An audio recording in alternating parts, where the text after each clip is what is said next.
Just tried to do this live chat and the Wi-Fi is not playing ball, and the mobile internet's equally shabby because we're out in the countryside kind of thing.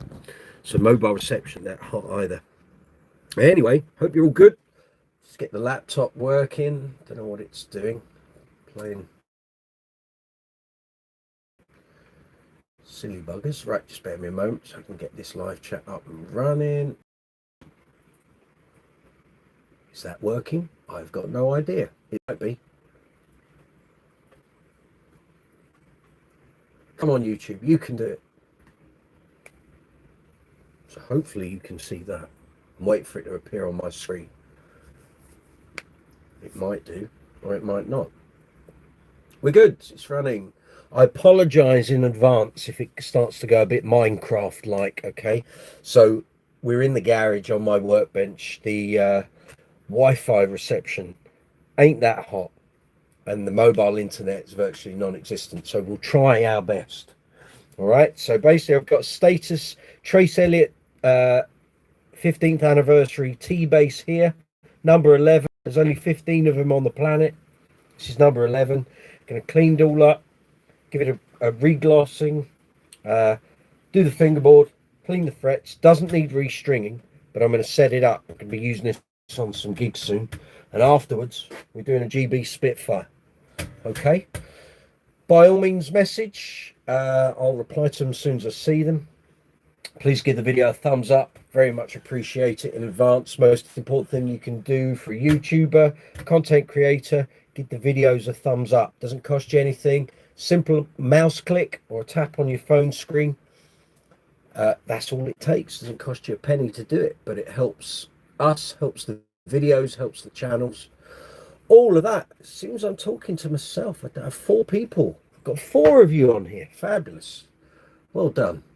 It's pouring with rain here, so you got the soundtrack of rain outside. And yeah, it's Monday, isn't it? It's Mark King's birthday. Happy birthday, Mark. I know they're on their way to Nottingham. My mate Jem, who's the drum tech, has already messaged me. I sent Mark a happy birthday message earlier, wishing him happy birthday. 67. Well done, sir. And they're in Nottingham tonight. I think Ipswich tomorrow. Could be wrong. And then Albert Hall on Wednesday. Then they're over into Europe, Scandinavia. Andy Stratford, good to see you. Hi, Mike. Looking forward to seeing the Spitfire. It's just right behind me. So yeah, happy birthday to Mark. Fabulous show at Watford on Saturday. Outstanding. There's a video here on the channel. I'll link through to it for you fine people if you haven't seen it. Yeah, they were on fire. Great. Actually, I have to say, Watford as a venue was really Saturday. Huge floor, which has always been the case. Standing, great. I was up on the balcony in the circle. Sounded great. Looked great. Really good. Well done, Watford people. That was good audience Saturday. But there's a link here. Why is it doing that? Stop. Just bear with me a moment. The YouTube's just all over the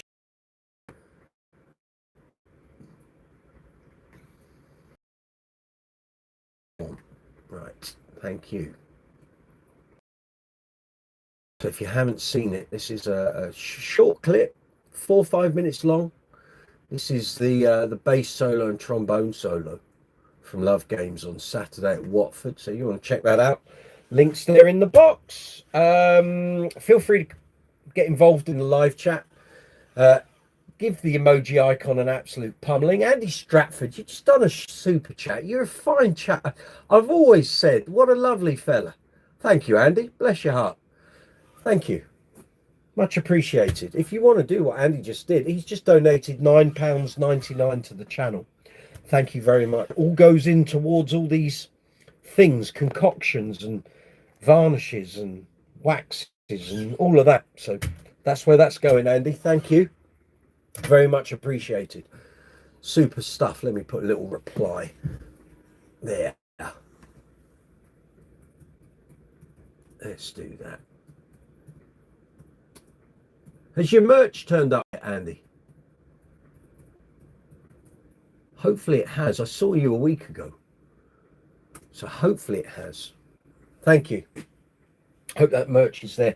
So this is a T-base. This was made by Status for Trace Elliot back in 1995. So Mark Gooday of Ashdown fame was a major, what did you say? Not major player, major part of the Trace Elliot machine. And he and others concocted this idea of having an anniversary instrument in 1995 to celebrate the 15th anniversary of Trace Elliot. And these basses, these T basses, originally weren't going to become production models. They were just a limited thing. 15 4 strings, 15 5 strings. This is number 11 of the 4 strings. And one was reviewed, or a pair, 4 and a 5, reviewed by Bassist magazine at the time. I've still got the issue in my office. And yeah, they were quite the talk at the time. One of the first basses ever to have monorail bridge units, bridge saddles, not a cohesive bridge unit, but individual ones. A pair of Status hyperactive pickups, 2-band EQ, volume, treble and bass, active circuit tone bypass, so it doesn't go into passive mode. There's no passive mode. You have to have a battery in it for it to work. If you go into bypass, basically the tone controls become redundant. You just got 2 volumes, and then you want the boost and the treble EQ. You fire it in. Originally, the pick guard was like this. So I'll show you for those who don't know. So it was like that. Hopefully you can see it. It was like a tortoiseshell plate. As you can see, this back plate is buckled. That's what the front did as well. They don't last, these sort of one-piece tortoiseshell things. They buckle of their own free will. 4-bolt attachment, of course. So this had a tortoiseshell plate on the front. I've still got it. It's in my office in a padded jiffy bag, being compressed by things to try and hopefully straighten it out. I've not checked on it for a while. As and when time comes I need to sell this bass, that scratch plate will go with it. I had this made for it. I like this sort of black and white perloid thing. Never seen another plate like it, actually.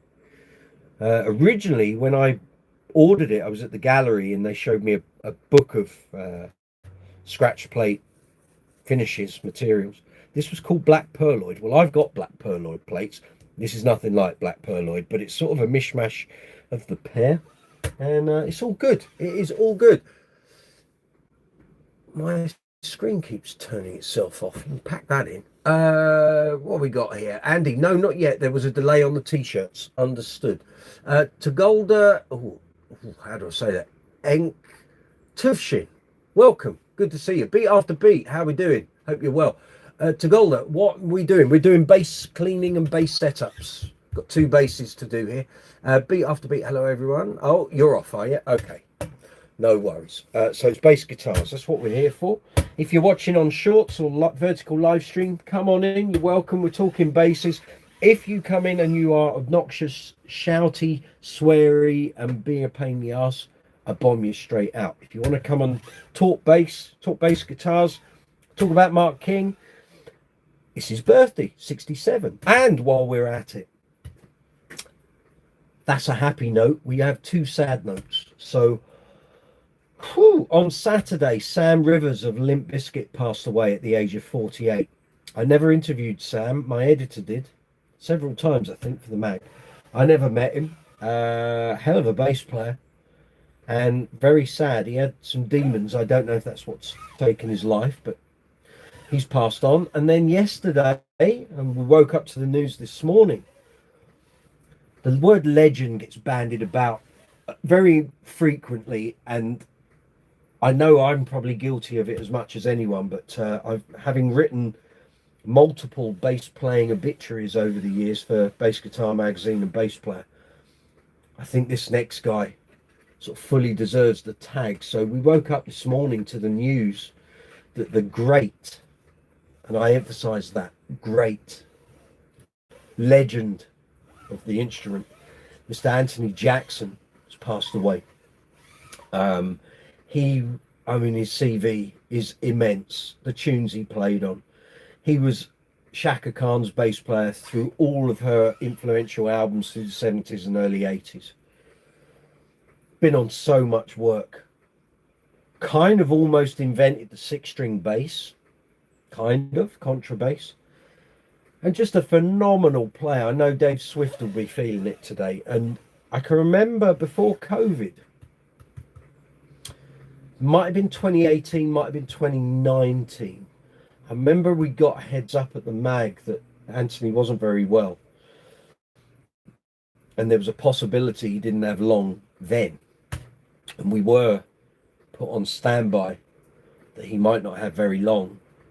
And I know my editor did ask me, he kind of said, can you get something, start preparing an obituary if we need it, because we're going to need it turned around quick. I said, yeah, okay. So I still have my notes for that. But Anthony crammed in another, 7, 8 years from when we got that news. So Anthony Jackson, wherever your spirit is, thank you. Legend. Amazing. My screen keeps turning itself off and it's starting to get on my wick. Bear with me a moment, folks. We'll get cracking on this.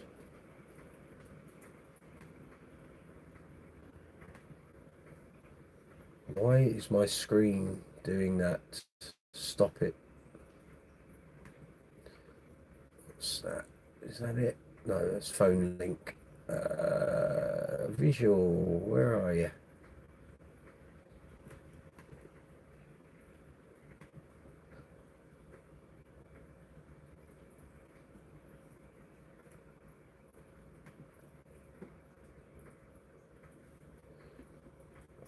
It's deciding to play silly buggers today.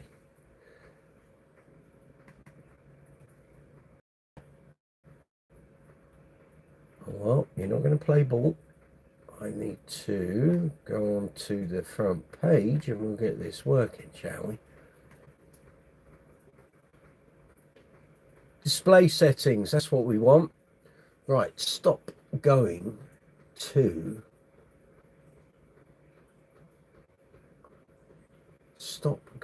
turn off.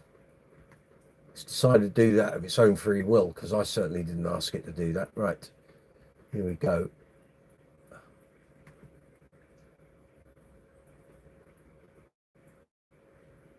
No, it's all there. Just behave yourself.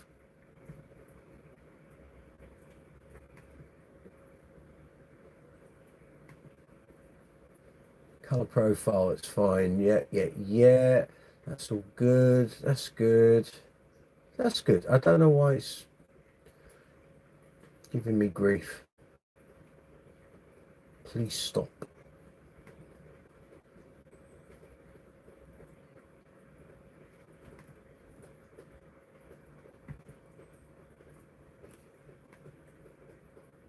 Don't worry, people. You're not in a public toilet. You can probably hear water everywhere. I've got the windows open. It's pouring with rain today. I've been soaked twice already. There's one in Cyrillic. You said hi. I can't read Cyrillic, so I don't know how to pronounce that. Beat after beat, happy birthday, Mark King. Very good. Satellite Sounds. Hey, just found you scrolling. I need a new bass. Just curious, what you personally recommend for under 500 quid? Are you buying new or second hand? If you buy second hand, you can get a lot of bass for your money. If you're going to buy new, I'd say look at an Ibanez, maybe an SR. You can get the SR300 EB. There's a review and demo here on the channel. In fact, I'll put the review into the window. You can check it out if you wish. Bear with me a moment. You'll get one of these for about 300, 350. Just bear with me a moment. I'll put this up for you.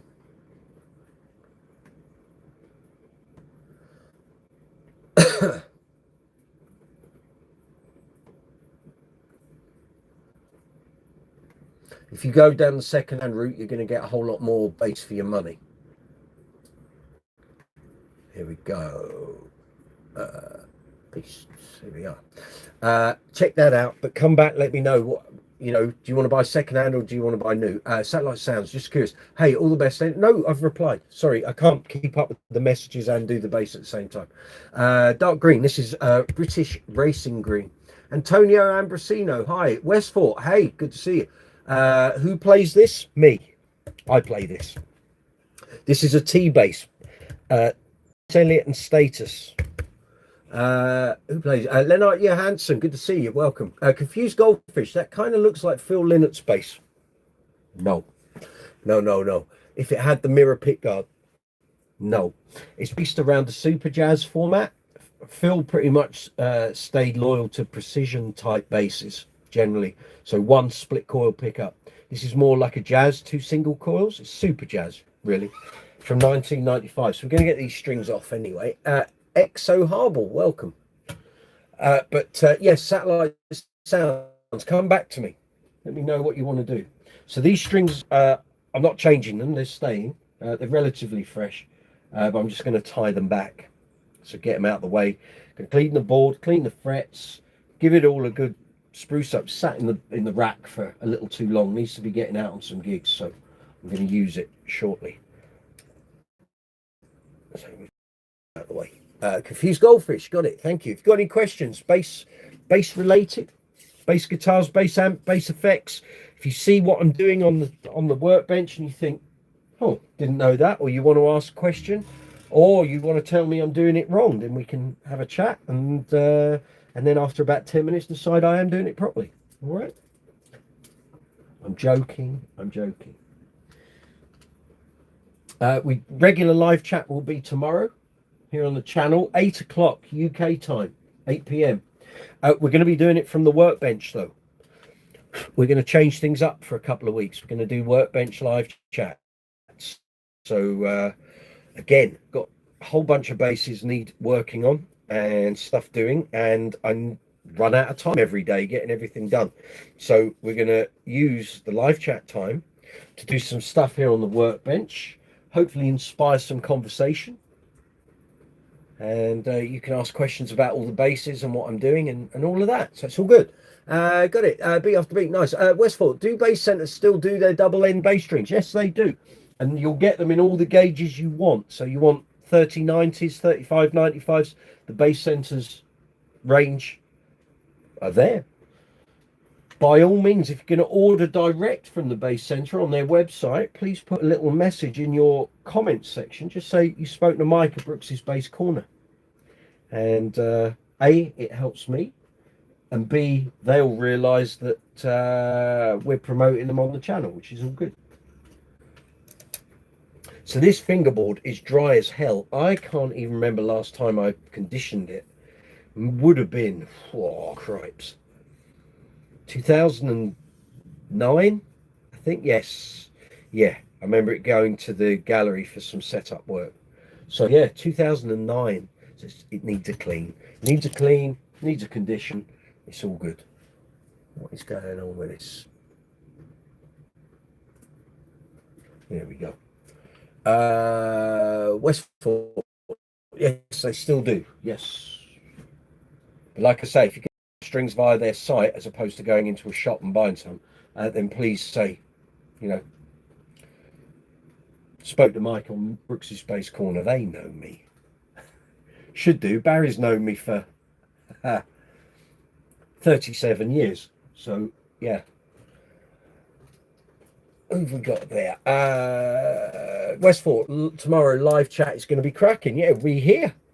As long as the Wi-Fi is good, it should be. Alicia West, hi. Are you from the UK? Yes. Yes, from London. We're talking basses, bass guitars, bass amps, bass effects. If you've got any questions, or you'd like to talk about bass, then this is the place to do it, really.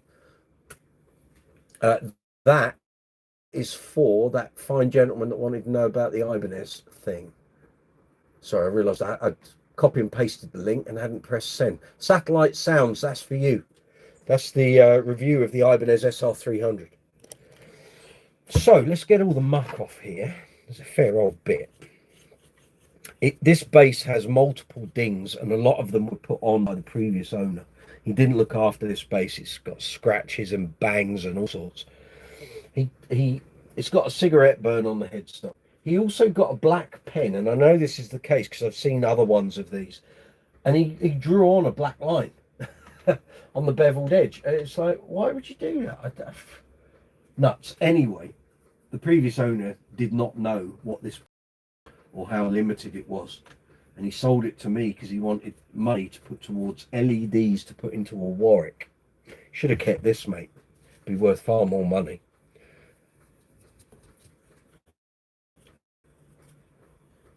But and I've used this on many gigs. It's done hundreds of gigs with me. And for a while I was waiting for my GB Rumour to be made at GB Guitars back in the early 2000s, this was my main bass. This relegated a Status 2000 and my red Status Empathy to wall hangers. This bass was my number one bass for a long time. One of the loudest basses I've ever heard. It's outstanding. So we'll give it a clean up, then we'll do the neck and the fret. There's frets all manky, well, not manky, but need some looking after. Patricia Dolphin, are you making a guitar or renovating? I'm cleaning it, setting it up, sprucing it up. It's going to be coming out on some gigs with me. So this is like, the strings aren't being changed. The old strings are going back on. But I'm cleaning the frets, rejuvenating the fingerboard, cleaning the body, dealing with the gloss finish, put the strings back on, set it up, and we'll be good to go. Get it ready, fighting fit for stage use. It's my own guitar, it's no one else's. So I've owned it since 2002. So 23 years. There's only 15 of these in the world. I think the UK is pretty cool. Well, I'd like to think so, you know. You're from Oklahoma. Very good. Welcome. Alicia West, happy to find your live chat. Thank you. What time is it there? It is 6 minutes past 2 in the afternoon. It's raining. It's pouring, actually. It's on and off all day. I've been soaked twice. I've got one of the dogs walked. The other one hasn't been done yet. He's going to get walked later on when this all ends, hopefully. Right, let's give this a clean, and then we are going to do the frets on the fingerboard. Hope you're all good. Hope you all had a good weekend. I went to see Level 42 in Watford. Mark and the boys tearing it up, which was fabulous. They're playing in Nottingham tonight, and it's Mark's birthday, 67. Hope well. Mark won't be watching this. He doesn't tune into my channel. I did send him a message on WhatsApp this morning, wished him a happy birthday, and said I hope to see him on Wednesday at the Albert Hall. And yeah, it's all good. It's all good. I'm back out on the road this week. I've got what have I got? I've got Uncle Funk in London this week with my 9-piece disco show band. So we're doing that. Got a corporate event on Thursday, sorry. And then Friday and Saturday, I've got Queen tributes. So down in Devon on Friday and Stanmore near Watford on Saturday. Private events. So looking forward to it. I haven't done a Queen show since August. So I've got to put some learning time in this week. Won't take long. A couple of hours. And it's all good. It's all good. So this is just simple green. This is just cleaning dust and muck off the guitar. It's got no nasty chemicals in it. It's very safe to use on musical instruments. Not so easy to get in the UK, very easy to get in the US, and Dave from Dave's World of Fun Stuff uses it, so if it's good enough for him, it's good enough for me, frankly.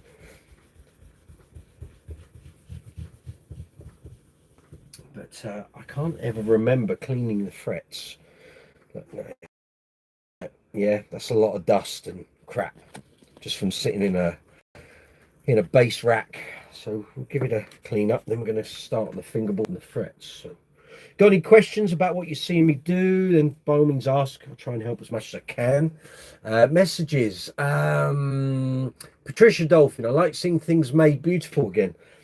Well, Patricia, hang around on the channel. If you go into the live chat section of the channel, you'll see I've done quite a few of these Workbench videos over the past couple of weeks. So basically making lots of my bases. I have a substantial base collection, nice and ready for action, because I'm going to be using them a lot over the next couple of months. There's been a few of these, so if you like watching these, check the others out. They're on the live chat playlist, or you can go to the Workbench playlist if you wish.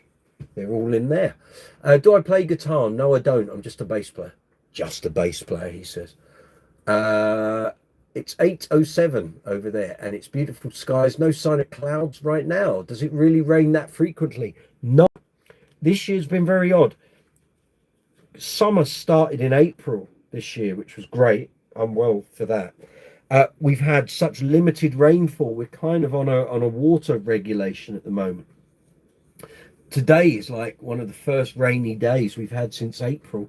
We've only had like 3 or 4 days of rain since then, and we had a very dry winter as well. So where in the UK usually we have huge long bouts of rainy weather and not much sun, it's been the complete opposite this year. We've had loads of sun, had a great summer, and now we're in autumn. It's raining, but it's okay. You know, the plants need watering, the flowers and the bushes need sorting out, so we're due some.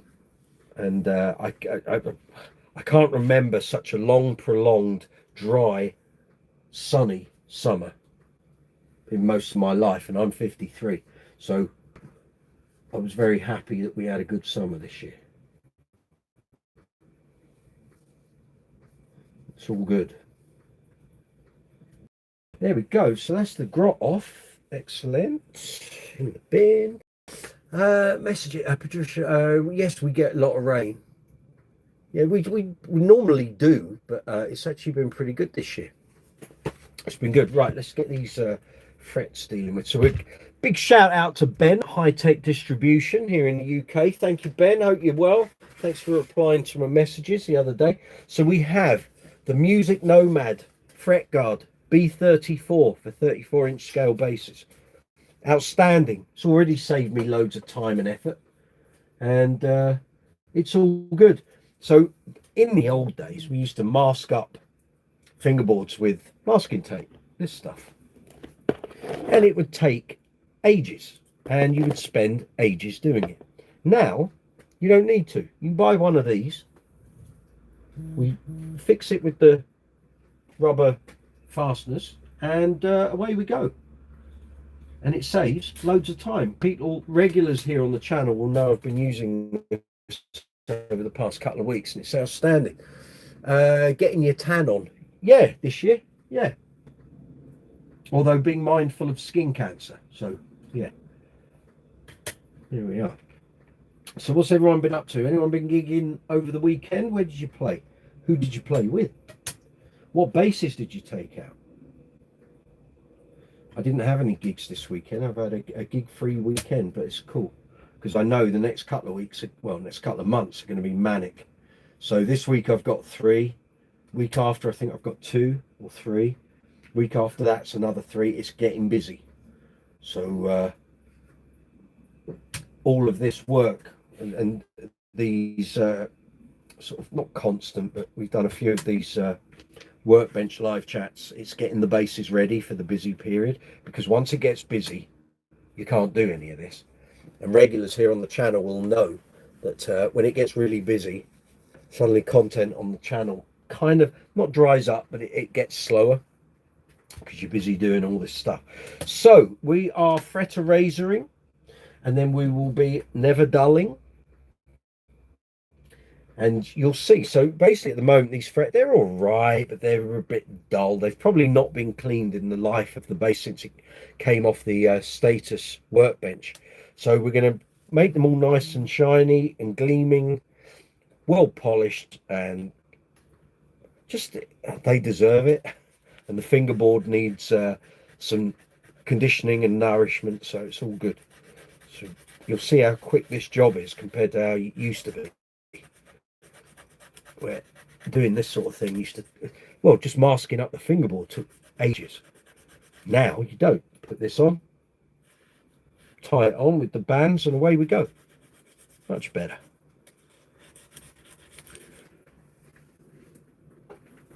Nick Reynolds, hey, good to see you. I've used that with StewMac fret erasers, and a little shaving kept getting under the aluminium plate. No, I've been okay with these. These are Hosco. Yeah, Hosco. Westford played Friday with the beautiful JD. Excellent. Nick, you prefer the tape? Well, that's okay. Each to their own, sir. I don't have the time. I've got a substantial bass collection. If I had to keep taping up fingerboards, I'd go nuts. So, not for me. Those days are gone, I think. I'm 53. I ain't got time to be taping up fingerboards anymore. Unless I was working on someone else's bass or guitar and they asked me to. But if they said, I want you to tape it, then fair enough, we'll do that. But no one's paying me to do this.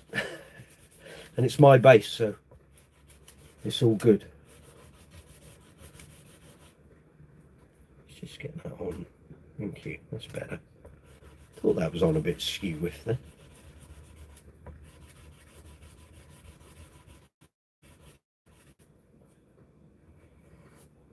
It's all good.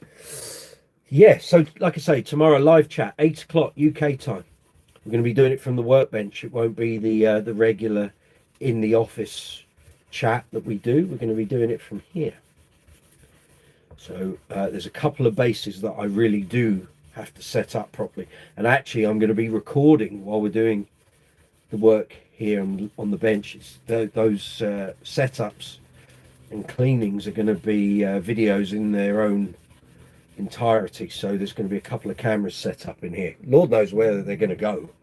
But I've got to set those up tomorrow afternoon, and we're going to film it as we're doing it. So stay tuned, folks. If you're new to the channel, you're very welcome. Please give the video a thumbs up.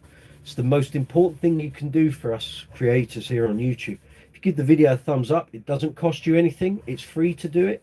Just a mouse click or a tap on your phone screen. And it really helps the video, really helps the channel, really helps me. And pushes the video through the algorithm and all of that. So if you can do that, that'd be fabulous. Alicia West, when I was in high school, my boyfriend was a bassist in a band. Yeah, good taste. And through him, I met several guys in other bands. Excellent. Every bassist I met, or at least most of them, said they can't play guitar. Why? Generally, if you're a good bass player, you find you're always working. And unless you're a multi-instrumentalist and you start out early on learning guitar and bass, if you're busy all the time, you're always gigging, recording, you don't get a lot of time to do other things. So unless you're in a recording environment with a band and you've got downtime where you can sit and learn stuff, I've never had the time to sit and learn guitar. And I look back, I've been doing this professionally for 30 years, and people go, oh, you must have had some time. I haven't. If you're not doing general day-to-day house things, you're preparing for gigs, you're booking gigs, you're booking players to play with your band, you're promoting stuff, you're doing emails, you're doing social media. It's just constant. And I've got a couple of guitars here. I've never learned to play, never learned chords, and bass is my primary instrument. So I'm so busy doing that. And even now at 53, I've got 3 or 4 main bands, the YouTube channel. It's constant. I'm probably in my life not going to learn to play guitar unless I get some downtime. I might do, but I wouldn't bet on it. My thing is that I want to carry on playing into my 70s and maybe pack up when I'm about 75. We'll see how it all pans out. But if you're a good bass player and you're a good team player, you will always work. And the market is flooded with guitar players. The market is not flooded with bass players. There's a lot of bass players about, but then some of them can't do the job. So, you know, if you're good and you do it properly and you work as part of a team, you will always be working. Simple as that. That's my take on it. Gareth Quasser, good to see you. That's a wide neck. It's a bass. That's why.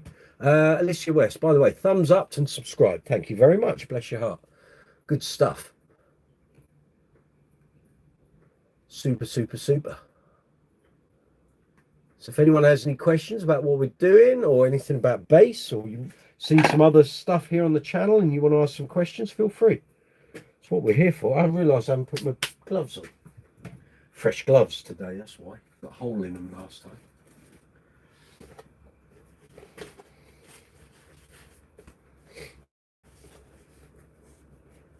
So it's all good. It's all good.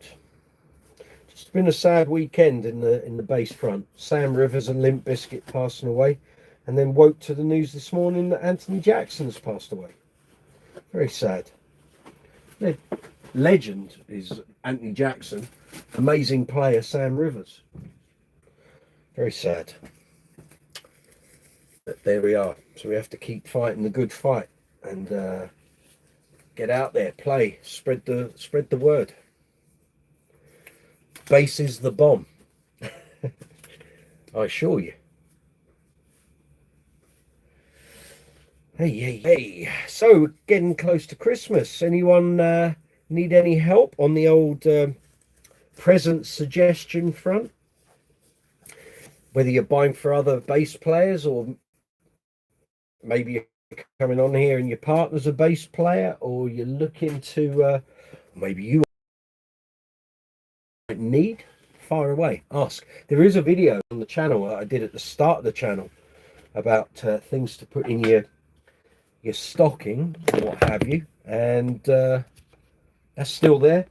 Might give you some ideas.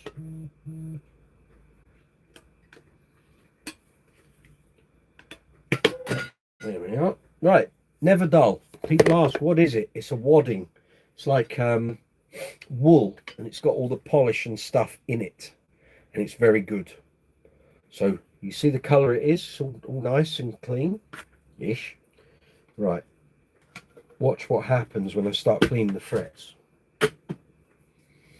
Okay, here we go. And the sun's popped out. How about that? My other dog will get a walk today if it carries on like that. It's all good. Andy Stratford, if you're still there, thank you very much for that super chat. Andy donated to the channel earlier on. Donated £9.99. The super chat facility is at the bottom of the live chat window.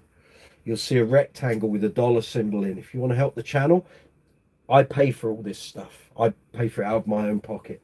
So all the never dull, fret guard, batteries, cleaning stuff, cloths, screwdrivers, tools, Allen keys, that all comes out of my pocket. If you want to help the channel, use the super chat facility. That's what comes off the dirty frets, you see. And you can help us keep going. Very much appreciated in advance. Thank you. Getting close to 5,000 subscribers. We passed 1 million views a couple of weeks ago. So thank you to regular viewers of the channel. Really appreciate it. If people are watching, and I know there are, every time I do a live chat, people come on who have no idea who I am, and neither should you, frankly. If you're wondering, why does he talk like he knows everything about bass? Well, I'm 53 years old. I've been playing since I was 15. I've been professional for 30 years. I've done nearly 4,500 gigs in my life. I wrote for Bass Guitar magazine from 2004 up to 2020. And I wrote for Bass Player magazine, the legendary Bass Player magazine. That's the colour now. From 2018 up to 2022, when the magazine stopped being a paper-based publication. It's still there. It's a free-form website, and it's on the socials, but it's not a published magazine anymore like it once was. So I did that. So that kind of, all that work, all the gigs, all the bands I've played with, kind of gives me an insight into the world of bass. There we go. That's the colour. Never dull. So now we'll polish the frets.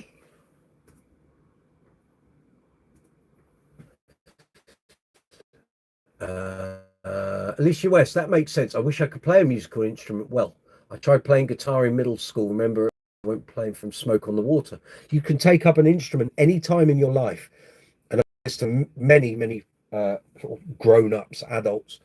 It's a case of, do you have the time to practice? If you haven't got time to practice in your day-to-day schedule and life, it's never going to happen.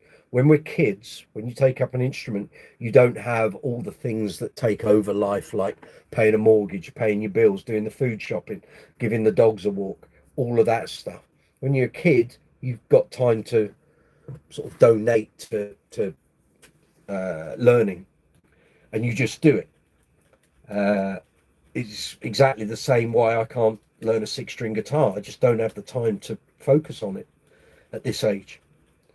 And I'm so busy with bass and the channel and gigs and I just run out of time every day.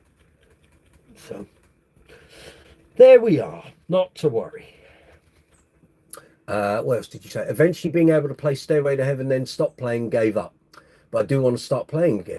You can do it as long as you have time to practice. You can do it. How should I get motivated to play and eventually become a good guitarist at the age of 27? If you can donate an hour of your day every day for a year to playing and learning chords and learning the notes and phrasing and some music theory, you don't have to know music theory, but it will help as a guitarist because you're playing chords. You can do it. But if you don't have the time to donate, it's not going to happen. You have to set aside the time. It's as simple as that. Because it's all about practice. You can't just pick up an instrument and suddenly be good at it. You have to practice. You got to put in the hard yards, the constant hours of playing along to songs, learning chords, learning how chords fit together, musical progressions, all of that sort of thing. But if you're willing to do it, you can do it. There's plenty of stuff on YouTube, loads of videos. So you don't have to have a teacher as such. You will progress quicker if you have a teacher. But they're not cheap, obviously, and that's the deal, really. But you can do it, and if you do it properly and do it well, and you have a natural desire to do it, and you have a natural application for playing, you can turn it into a career. I have. It's paid my mortgage off. And I earn a reasonable living doing it. I get to do the YouTube stuff. I've met most of my heroes. And I played all around the world. Had a good time doing it. Imagine being paid to travel the world. Well, I have. And here we go. There's all the muck coming off the frets. There we are. Very good. Right. I think that is done. Right. So now we're going to condition the fingerboard. This monitor laptop screen's really getting on my wick today. Yeah. Right. We are going to use, so this is rosewood. I think we're going to use some Dr. Duck's axe wax on this. Actually, no, we won't. We'll use the Music Nomad F1 oil because I've not used that on here before. I'll show you the fingerboard before and then I'll show you it again after. And you'll see what it does.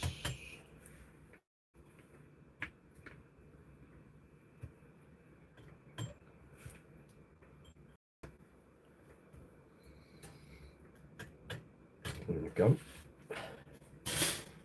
1, 2. Lovely. We'll use that again when we get to the GB. So at the moment, the fingerboard's all a bit pasty and dried. So what we're going to do, we're going to use some of this. Again, big shout out to Ben, High Tech Distribution, Music Nomad, F1 oil for the T-Bass today. Kevin Kings, hey, good to see you. Turbine T, Music Nomad is awesome. I like it. Works for me. Alicia S, do you think a girl can make a living off being a guitarist? Absolutely. Absolutely. Absolutely. But still comes down to what I've just said. Have you got time to practice? If you have, and you've got the application to do it every day and be serious about it, then yes, you can. And Lord knows I know plenty of female guitarists here in London. But if you don't take it seriously, then why would anyone take you serious as a guitar player? So yeah, that's my thinking on that. So if you're willing to put in the hard work, you'll get there. If you don't, then you won't. But so many people think you just pick up an instrument and it happens, and it's a generational thing. I don't ever remember that being a thing when I was growing up. People just think they can pick something up now, and if it doesn't work, oh, well, I can't do it. But you've got to put in the work, put in the effort. It's up to you. It's entirely up to the individual. I used to teach kind of kids in their teens and stuff, and you know instantly those who want to do it and those who are doing it because their parents want them to do it, or it's a passing fad. They're not that bothered. And yeah, that's the grot coming off the board here.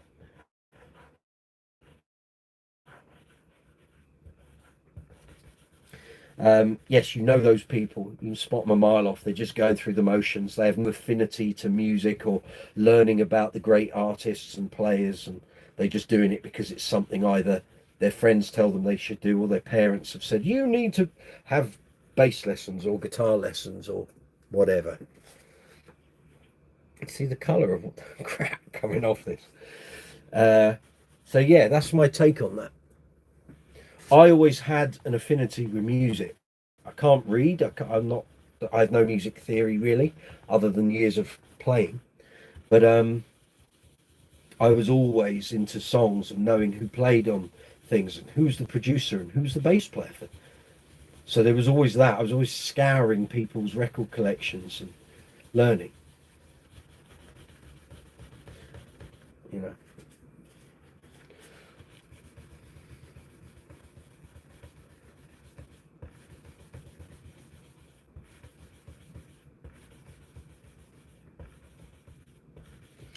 Now, I don't know, can you see that on the camera? You can see halfway up the neck, so up to about there.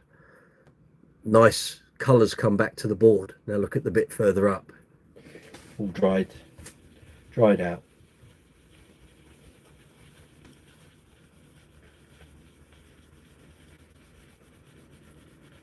Well done, Music Nomad. Look, all the rubbish coming off the fingerboard. Not good.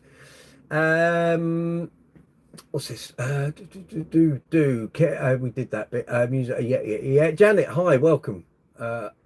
Janet and Alicia, fronting up for the girls today.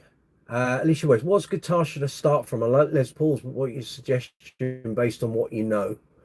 You can start on a Les Paul if that's what you want. You can buy Strats with twin humbuckers in.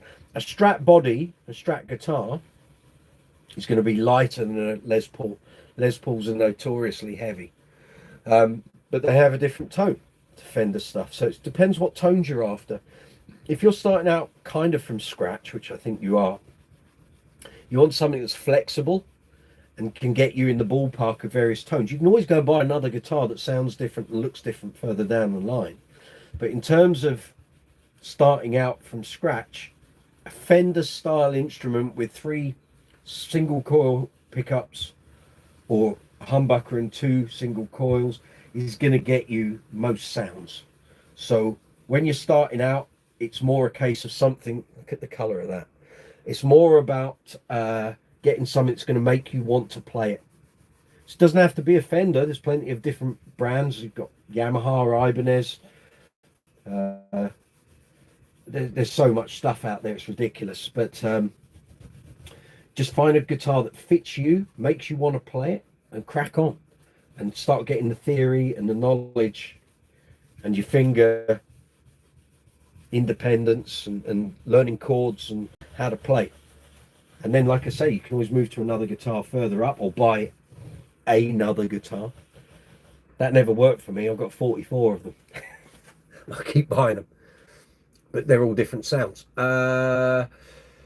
Alicia, where from Oklahoma City, and Janet's from Richmond in Virginia. Well, there we go. Stratocaster, maybe. Yes, those are. Yes, there are some Strats that are heavy, but compared to a Les Paul, Strat will always be much lighter to deal with. And like I say, you can move on to something else further down the line. That's no big deal. That's just off that fingerboard. That and that. and that. Not great, is it? So that's that. Right, gloss finish. So we're going to use my favourite, the Dunlop 65 body gloss cream of Carnauba wax. So at the moment, I mean, there are the scratches and the dings and what have you. And so we're going to give this a bit of a clean up, make it all nice front and back, and then we'll get on the restringing, setting the thing up. This bass guitar is 30 years old, 1995.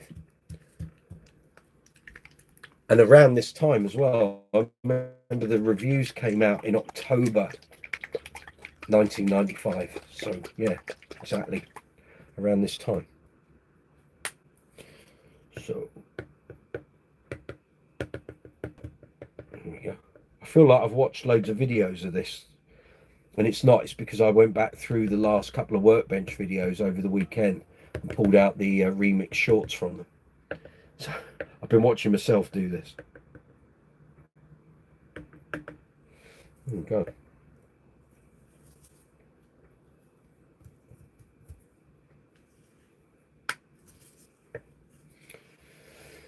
So it's good. It's a nice bass. British Racing Green, and had a tortoiseshell scratch plate before, but it buckled. So as I said earlier in the chat, so I bought this one. So this stuff, you wipe this on, it makes the finish go all misty, and then you can buff it to a gloss again. So at the moment, this hasn't had much love since 2009 in terms of cleaning, and it'll get a dusting every 6 months when I do all the bases in the stands, but in the racks. But in terms of this, I don't think I've ever done this. So, like I say, for a considerable amount of time, from about 2002 till 2004, this was my main bass. Even though I had other basses in my collection, this was just so loud, and it fitted in really well with the band I was playing in at the time.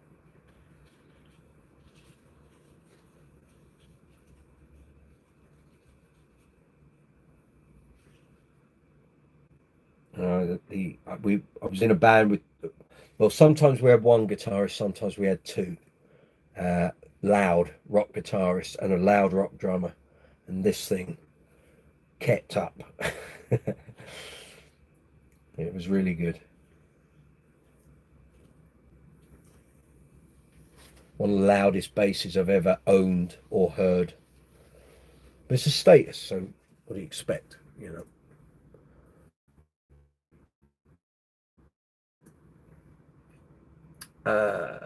You wish you had a guitar like it. Well, there's only 15 of them in the world, so you remember, even replacing a guitar string takes a minute. Doing that must take a lot of effort, time, dedication. Basses are okay. It's not too bad. It's not too bad. If you've got a headless guitar and you can use double ball strings, it's really quick. Take 3 minutes, but we're not cutting any strings. Sorry, I've already got the strings here that were already on it. They're going straight back on because they've not been used. So they still sound fresh, and they've been on since like 2011. It's crazy, really. But it is what it is. So there we go. We just let that dry for a couple of minutes.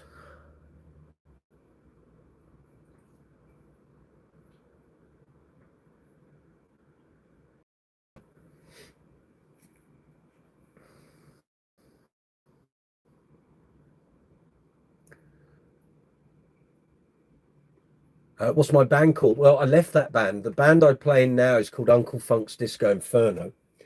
And I play in a couple of Queen tributes, and I play in ABBA tributes, wedding bands occasionally. But the band I used to be in was called Cover Story. There are a lot of them here in the UK. And we were together for 17 years, did loads of gigs, probably about 2,500 to 3,000 gigs in 17 years.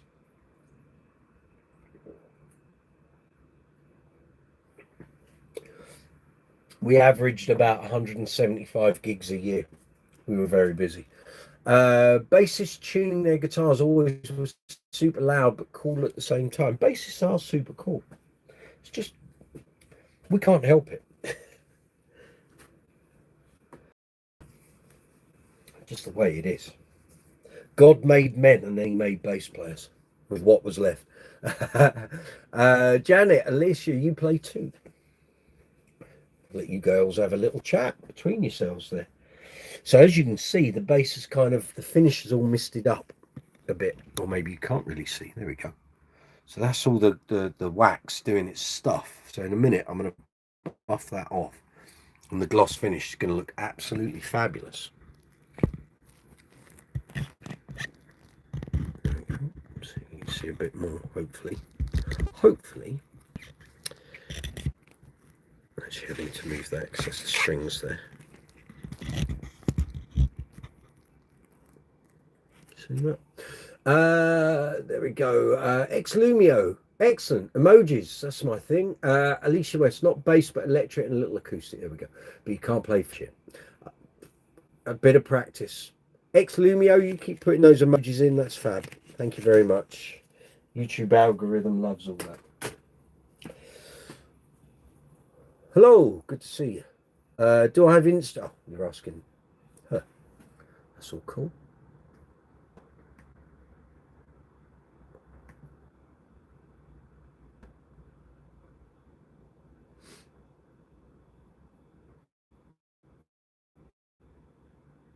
It's all good. There is a Brooksy's Bass Corner Instagram as well if you want to check it out, Janet. And we're on Facebook. Funnily enough, it's called Brooksy's Bass Corner. For those watching, please, if you could give the video a thumbs up, I'd really appreciate it. It doesn't cost you anything. It's as simple as a mouse click. And if you're on your phone, it's just a tap on the screen. And a thumbs up on a video is the best thing you can do for a content creator, YouTube channel, any of that. If you want to help the channel financially, you can use the super chat facility at the bottom of the live chat window. You'll see a dollar symbol in a rectangle, and that's the super chat facility. And like I say, everything you see here on the channel, everything I'm using on this workbench, I've paid for. So if you wish to contribute, it's very much appreciated. The lovely Andy Stratford, who will be on tomorrow's live chat, of course, hopefully. He donated £9.99 at the start of this live chat. So thank you, Andy, if you're still watching. Bless your heart. Hope that new GB of yours is doing the business. So there we go. So that's the front done.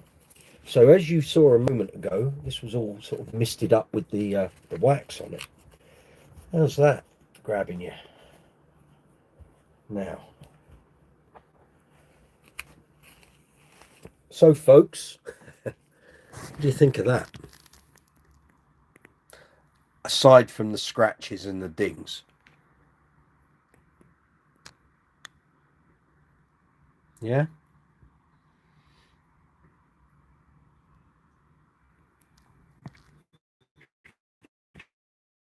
It's all good. It's all good. Try and do that so you guys can see it a bit better, hopefully. There we are. You're going to sub. Thank you very much, Exlumio. You don't have money. That's okay. Would you be down to play what guitar? Talk to the dude on the live. There will be, once I'm strung up, there'll be a little bit of playing. I've got to check everything's working. Exlumio, you're a good guitar player, can play decently. Very good. Now you speak to me. How old are you? Subbed. Oh, you subbed. Thank you very much. Bless your heart. Excellent. Thank you kindly. So I'm just checking. Oh, crikey. We've gained a load of subscribers. Thank you very much, people. Much appreciated. All helps. We're racing towards 500 subscribers. And we've had nearly 1,500 views of this live chat. Thank you. Quite wonderful people that tune into to me and my live chat. So thank you. I hope you find it useful. Interesting. Maybe gives you the confidence to do your own guitars and stuff. Right. We're going to flip this over. We're going to do the back as well, and then we're going to restring and get the thing set up, because like I say, it's coming out on gigs very, very soon. So here we go. So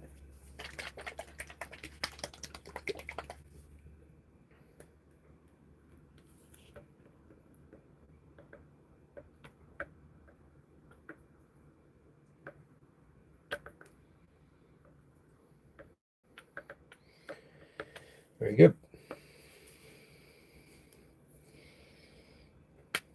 There we go. So if you've got any questions, let me know. Anything I'm doing you want to ask, how'd you do that? Just ask. I'll try and help you.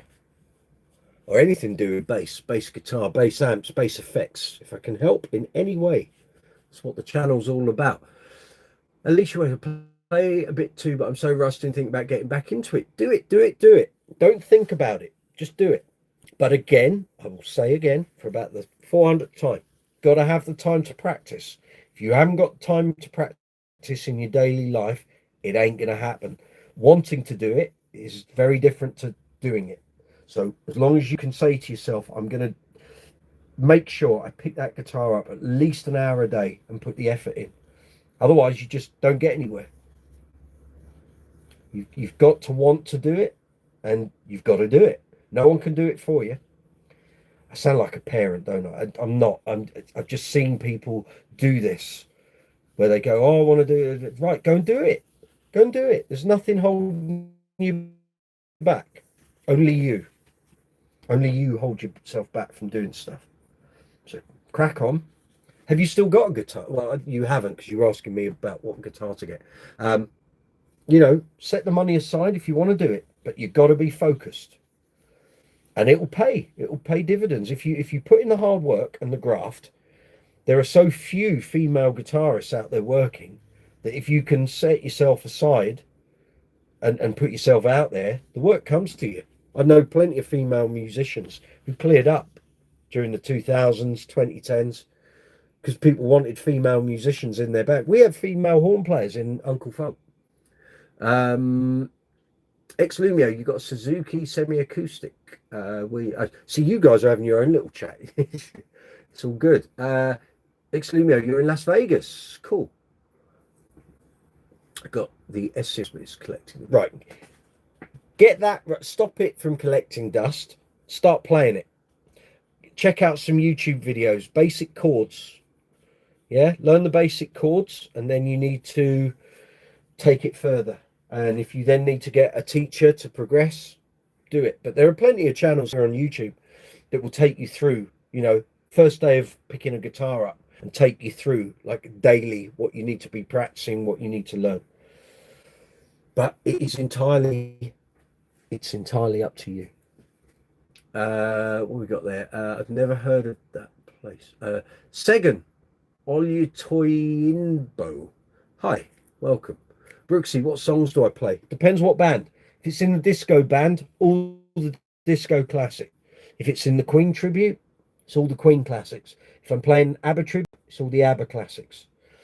Go and check out any of their greatest hits. You'll see what I'm talking about.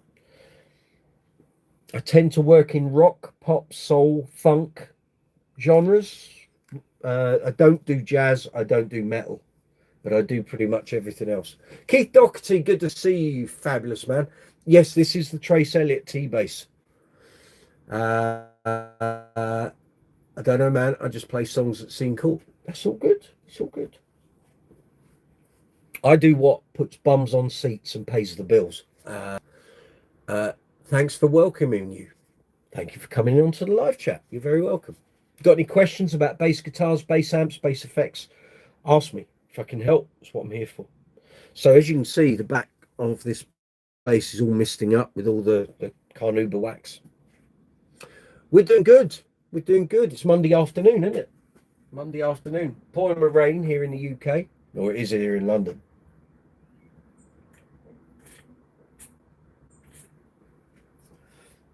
But it's all good. I've been soaked twice walking one of my dogs. I've got to walk the other one later. So we're just waiting for get the live chat finished, and when the rain stops, I can get him out. That's the general premise. Janet, how many times have you dropped your guitar by accident? Does it happen? Twice. Same guitar. I've got a pink Kubicki Factor in my office.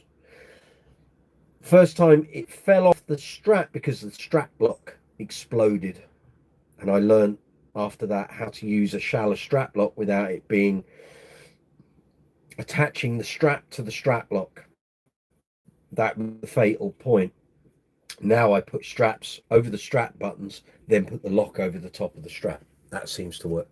But that bass then had an incident on a gig where I jumped onto a stage off of a flight case to get onto the stage, smashed my head on a like canopy that was over the top of the stage, and the bass was in my hand, and as I hit my head I dropped and the bass went crack on top of the flight case. That's the only times. Not the end of the world. Lumio, man, I've got to go, but I'll make sure to chime in on another live chat. We do them Tuesday nights, 8 o'clock UK time, so tomorrow, regular live chat. Second, I'm learning how to play lead guitar. Good for you, sir. Beat after beat, 9:50 a.m. there. And Alicia, Fascio Lumia, I remember I dropped my boyfriend's guitar once accidentally. I'm sure he wasn't very happy. It's demoralizing when it happens, but it isn't the end of the world. You can always get a respray if it comes to it, or a re-lacquer if it's just the lacquer.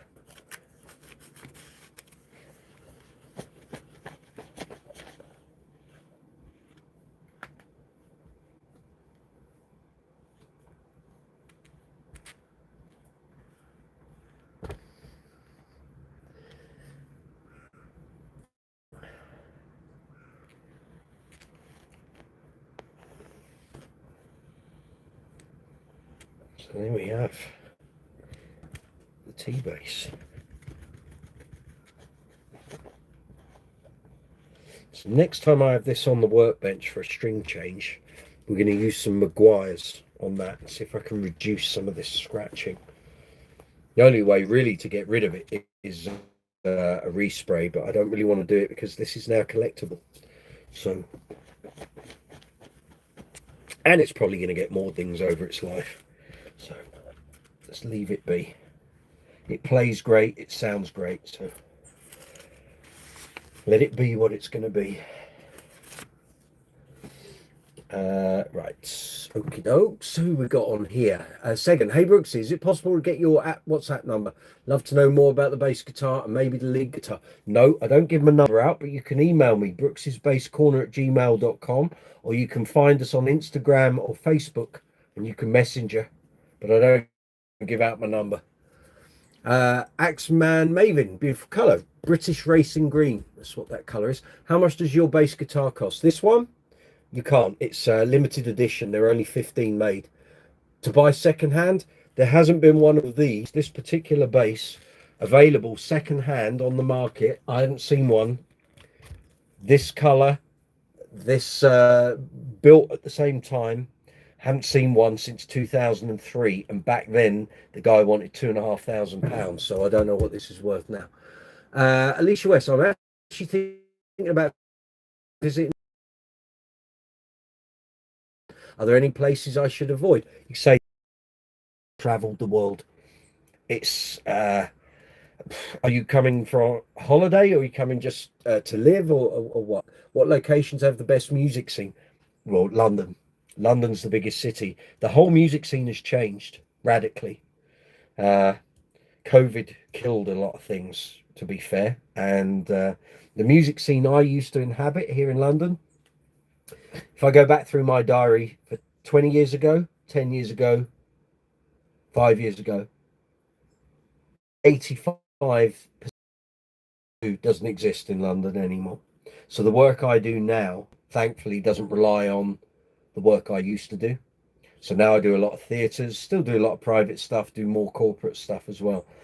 The regular gigging circuit for a covers band in London doesn't exist like it used to. Most of the venues have gone. They're not there anymore. So if you're coming over here to work as a full-time musician,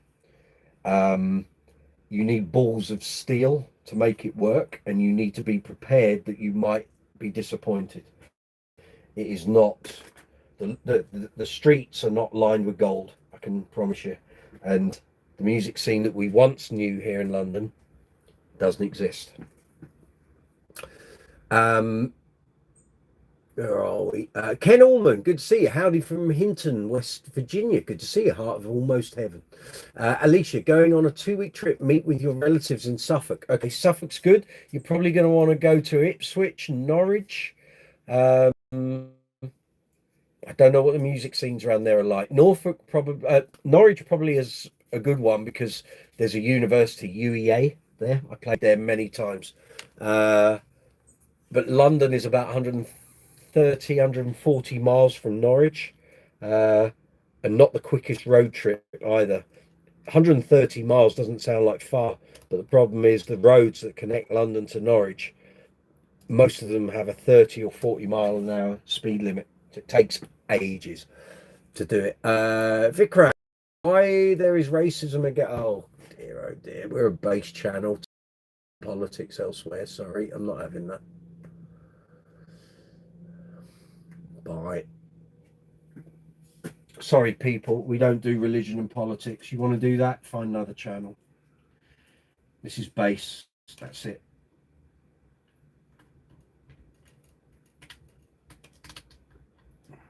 Right, here we go. So I don't have to cut the strings, they're already pre-cut. And they're relatively fresh. So it's just a case of restringing. Then we set up neck relief, intonation, jobs are good. And we do the next bass, which is right behind me, which I think you'll really like. Any regulars here on the channel will recognize it immediately.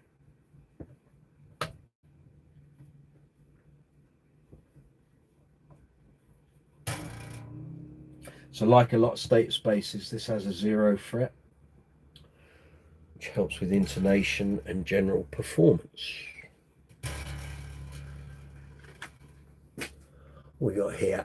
Ken, hi. And Maven, legend, thanks. I have an ocean blue Warwick, very good. So you can see the grain, fabulous. Also, howdy from South Shields, good. Only just found you. Well, you're very welcome. Good to see you. Janet, what year would you go back to? Oh, blimey. Me personally, 84. 84. 84 was very good. Actually, 84 or 2011. Because if I could go back to 2011 and I could change things, I wouldn't have bought the car that I bought in 2011. I would not have gone anywhere near the place I bought it from. If I could change that, I'd be very happy. I'd also be £3,500 better off. But otherwise, 84. I was 12 years old.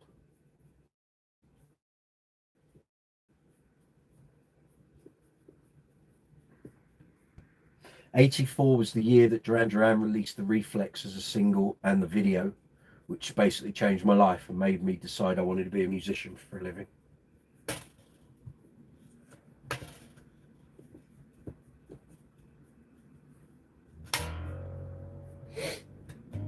Sorry, I've got a sneeze coming. Excuse me, second one. They always come in pairs. Right, D string. What we got here? Professor Adams, welcome. Good to see you. Janet, what kind of car was it? It was a Vauxhall Zafira. I had a Vauxhall Astra before it, and before that I had a Vauxhall Nova, and before that I had a Vauxhall Astra van. So I'd had Vauxhalls all the way. And then I bought a Zafira because I needed a large car to carry lots of gear and PA equipment and lights, and I didn't want to buy a van because people break into them all the time. So I wanted an MPV, and I thought, right, well, Vauxhall's main one is a Zafira. I'll buy one of them. And I bought a car, and it was an absolute nightmare. The whole situation, the whole process, it went wrong, and little did I know it had issues.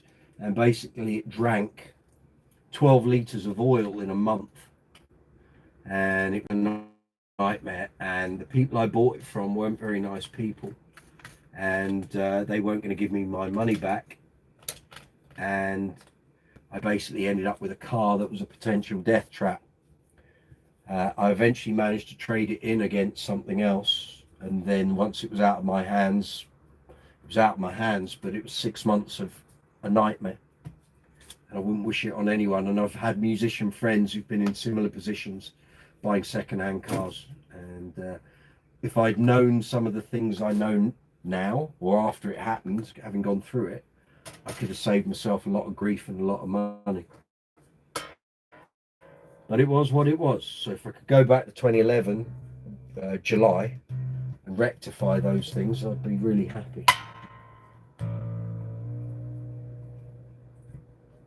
Go. Last one. Professor Adams, you were born in 69. I'm 72, so all good. Ken Allman, bless you. Bless you, bless you. Professor Adams, you loved Duran Duran Depeche Mode in the 80s. There we go.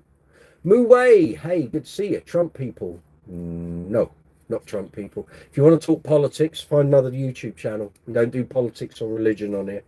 So if you want to talk Trump, go somewhere else, please. If you want to talk bait, Axeman Maven, yeah, on the car front, I've Max, great to get an 810 and half the PA in, exactly.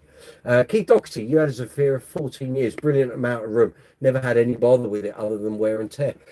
I thought it was going to be fine, and it was a nightmare. And I think the car had been in an accident beforehand, and the owner of the, I say company loosely termed, the business that owned the car had done it up and decided to put it up for sale. And I unsuspectingly bought it, but it had major engine issues. Really major engine issues, so much so that when I took it to Vauxhall to have an engine check and sort of put on their system, they went, mate, just sell the car. I said, really? He said, you need a new engine and that's going to cost you more than this car's worth. Just sell it, get rid. I said, but I've only had it like 5 months. He said, just sell it. Just listen to my advice, sell it. I was like, okay. And that was Vauxhall saying that. So he knew there were issues with that. And it was going to be a money pit. And it was, but the car that I got afterwards was a diesel. And the amount of money I saved having the diesel instead of the petrol Zafira basically amounted to more than what I lost in the trade-in deal. So that's how I managed to get my head around it in the end. It's the fact I had saved more money than if I'd kept it and buying petrol. There we go. Cool. Right, let's get this turned on.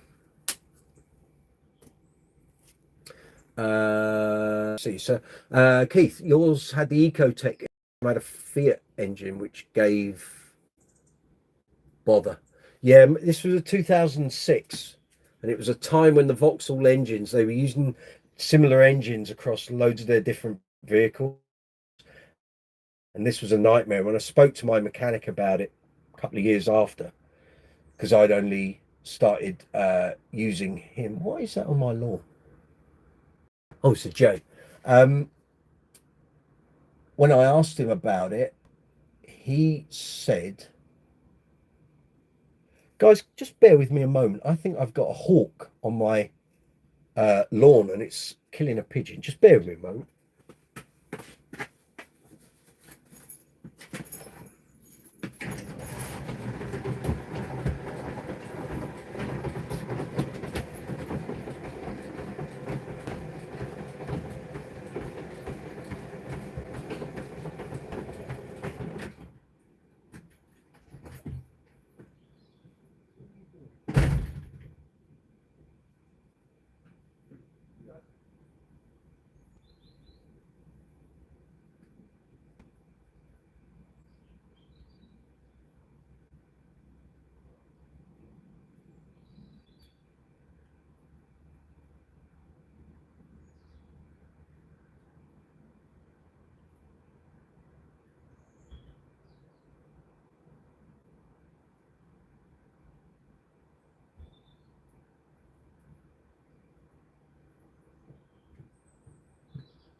Sorry about that, folks. I'm sat here and I could see something in the corner of my garden. It was a hawk has killed a pigeon, and it was basically removing all its feathers and stuff. Great. Welcome to England. Poor pidge. Poor pidge. Right, let me go through the messages here. Sorry. Bloody hawks, but there we go. Sorry, I need to scroll up the chat window. Mooway, Axeman mate, does that space have a hip shot for quick string change? You can't see that low down. No, this is status monorail bridges. Let me show you. So it's one of the first bases that use those. So individual monorails. So it's not one big bridge unit, it's individual ones. Works very well. The tone on it is off the charts. But it's easy to do string changes. Literally put the ball end in the end, it holds it, bang, off you go. It's very quick. Guitarist Ishan, good to see you. You love guitars. Excellent. These are basses, just so you know. Janet, I'm going to go back to Dunkin' Donuts, get my coffee back since I found hair inside. Okay, no worries. Mooway, good to see you. Guitarist Shane, you love instruments. I do. Electric Low End, Bass Workbench video turns into a nature documentary. Don't I know it? I've got to go and clear it up in a minute. That's sad, it is. And that's scary. We've got eagles in the States. Are there eagles over here? Not generally, that was a hawk. I saw it down the end. I saw it fly into the woods. Mooway. You know that. You know that. Guys, please give the video a thumbs up. Doesn't cost you anything. It's just a click on a mouse or tap on a phone screen. Really helps the video, helps the channel, helps me. That'd be fab if you could do that. You need to be quiet, so that's good. Okay, right, let's tune this up. There we go. Now, I think there's a battery in here, should be. However, I am in the habit of taking batteries out if a bass is sitting dormant, so let's just have a little look, shall we?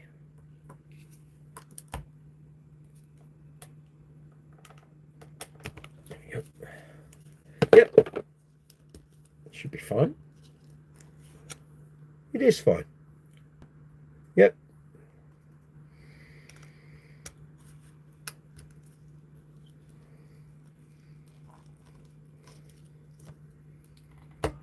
Good. Here we go. Right, let's tune this up.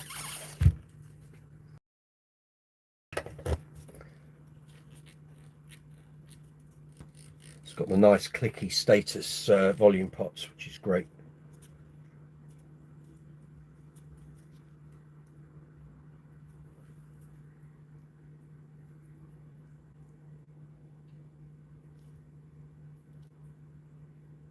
There we go. Right, let's see where we are.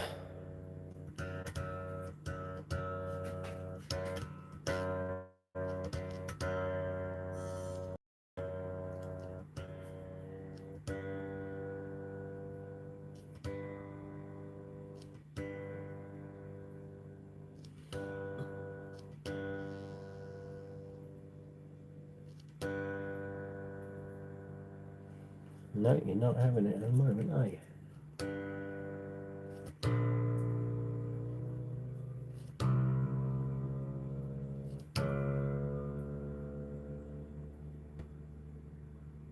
If you want to hear this bass being played, there's actually a demo of it here on the channel. I'll window, just bear me a moment.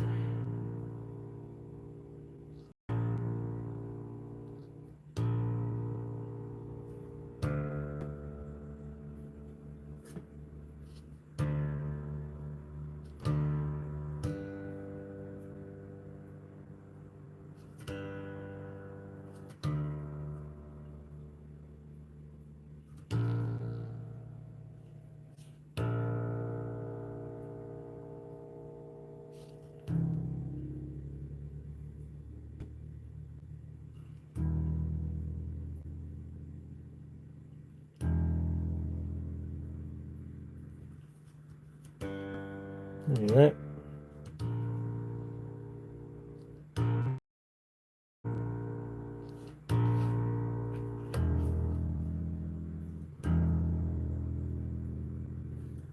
Where are we? 1, 2, 3, 4.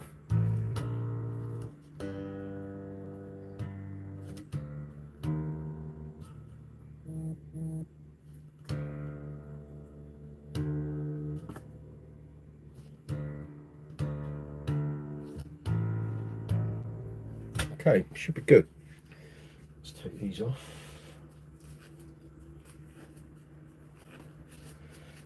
And then we can do intonation, pickup height, neck relief. We should be good.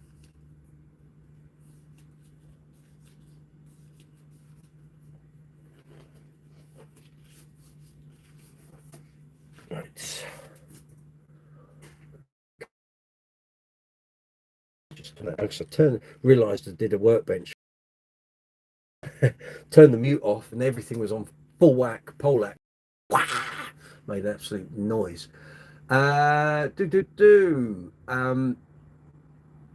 Yes, here comes the tuning part. Quite. Axeman Maven, my God, that's beautiful. Sound sustain must be lush and bright. You're going to hear it in a minute. As soon as I got the Oric, I swapped the nut for a Bell Brass one. Sorry if I'm spamming. No, you're not at all. More chat, the better. More comments, the better. Muwei, interesting. Thank you. Ken Allman, back to work for you. Take care. Take it easy, man. Am I a famous musician? Nah. Zuma, good to see you. Holla, my funky brother. Get you. I'm catching a bit of this before I head off to work. Thank you. Alicia West, I'm getting ready to go see your boyfriend. Meet him downtown. Have a lovely day. We're going to go pumpkin smashing. Takes all sorts. Very good. Andy Stratford saying hello to Zuma. Right, let's see. Or noisy pots. Haven't used the bass in a while, you see. Noisy pots.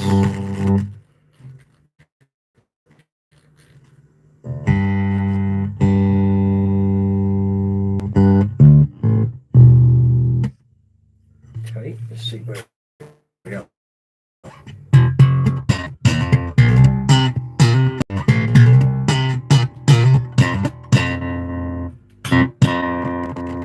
Be the lead. We had a problem with this before, didn't we?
Seems good to me. Right, do intonation, but I just want to check the relief. Anyway, just as a matter of course, because I haven't checked it in 15 years. Messages. Here we go. Here's Cywood. Hi, which brand is that? It's a Trace Elliot Status T-base. Thank you. Racing Green. Stuart Milne. Hi. Have you ever interviewed Eno? No, we tried so many times to get him. He would not do an magazine. He wouldn't do it. And we know all the guys in this gallery very well and said to them, if he comes in, please ask him, will he do an interview with either bass player or bass guitar magazine? And he wouldn't do it. I don't know why, because he used to do interviews for bass player, but he wouldn't do it when we took over. Zuma saying hello to Andy. Alicia, have a lovely day. Hope you have a fabulous day pumpkin smashing.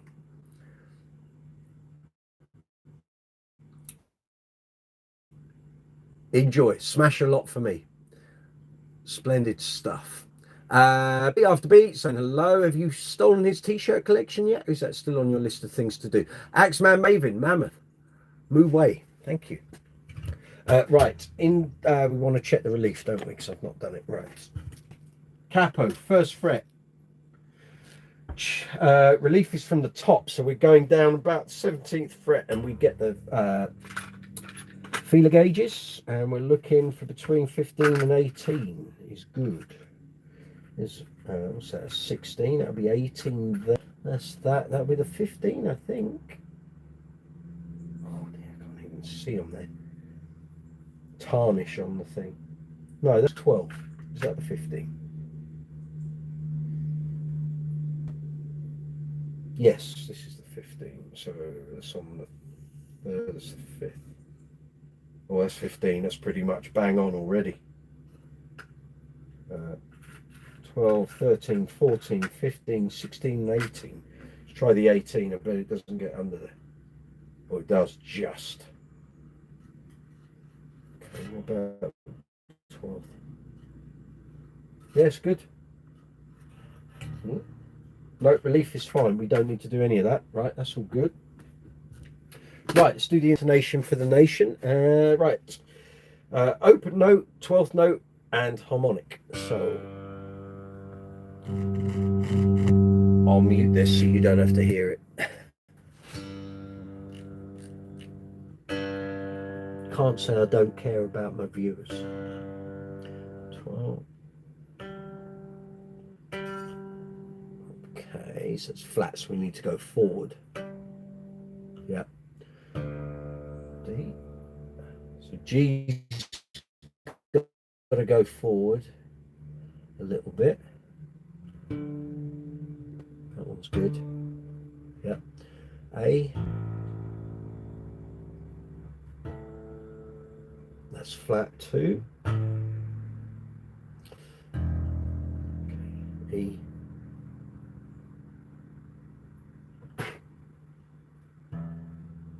E's good.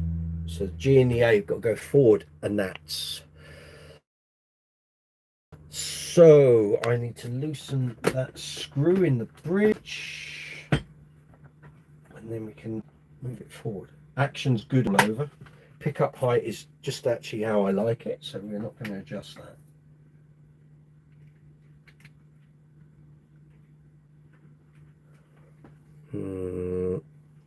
I think that's about a 2.5, but we will check.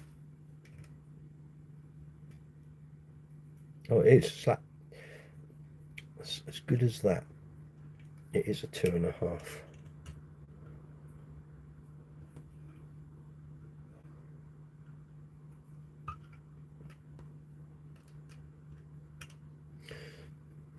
Right, so we're going to move this forward just a little bit.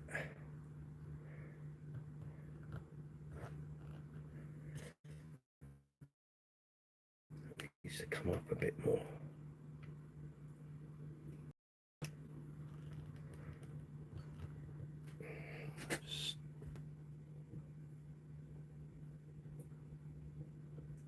So don't forget, folks, you're doing your intonation. If the notes are flat, then you need to move the saddle forward. That's how it works. If it's sharp, you move it back. So flat, forward, sharp, back.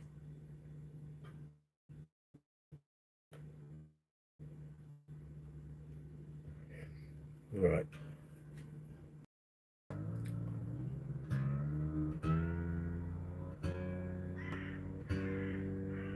Go on then, in you go, in you go, in you go. Thank you. 12th fret, where are we? There.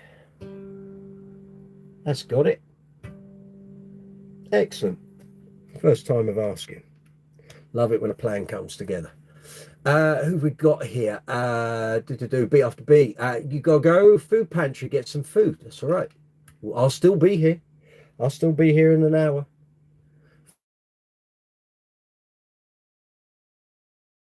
That one should be loose because that's going to work on that now. That one should be up nice and tight. Yes, right. So the A saddle is going forwards. Because at the moment it's flat.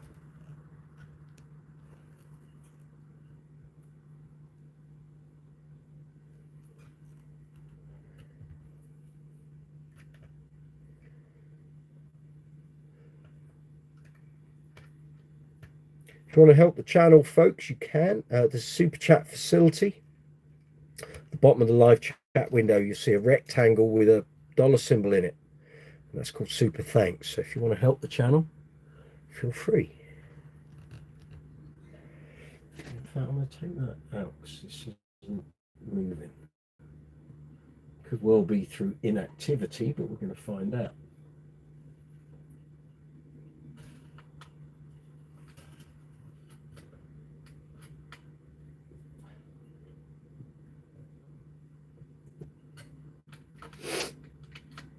Give me a moment. Just a little look, see what's going on here. Right, so that's out. So that should be able to move, but it isn't moving. What is that then?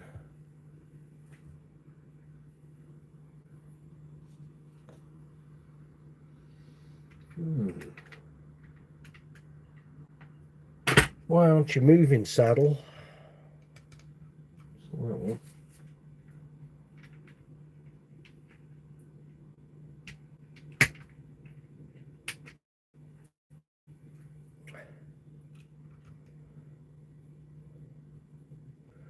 who've we got?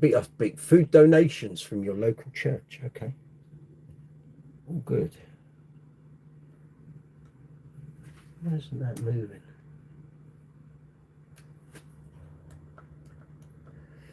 It's like something. Let's just there we go. It's just a bit seized up, wasn't it? It's because the brass blocks. So the much discussed brass blocks that are on these bases.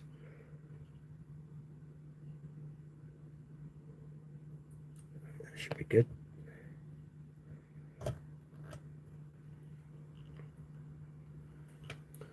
Where are we going with that? That should be there.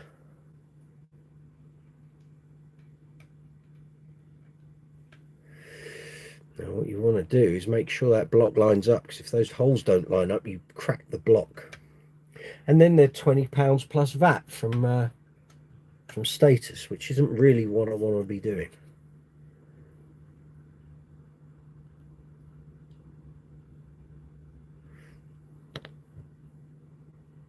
To be fair.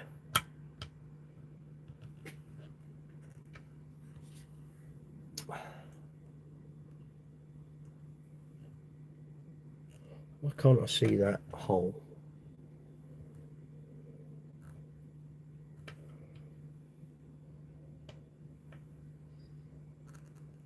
Maybe that is it. That is it. You don't.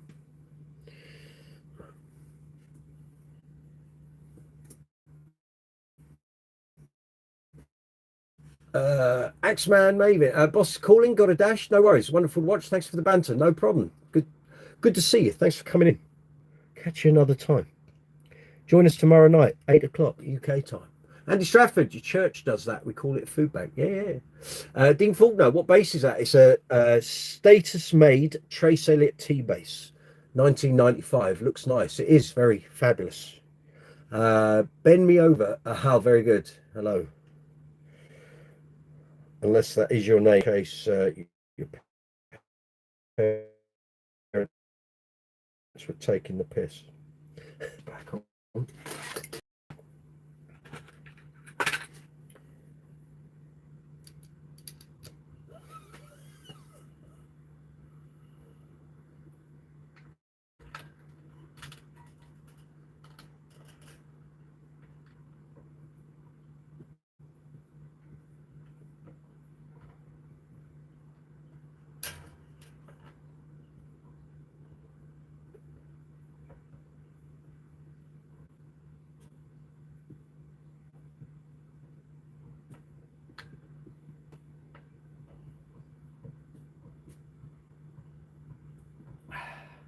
We're getting there. We'll be on to base number 2 in a matter of minutes.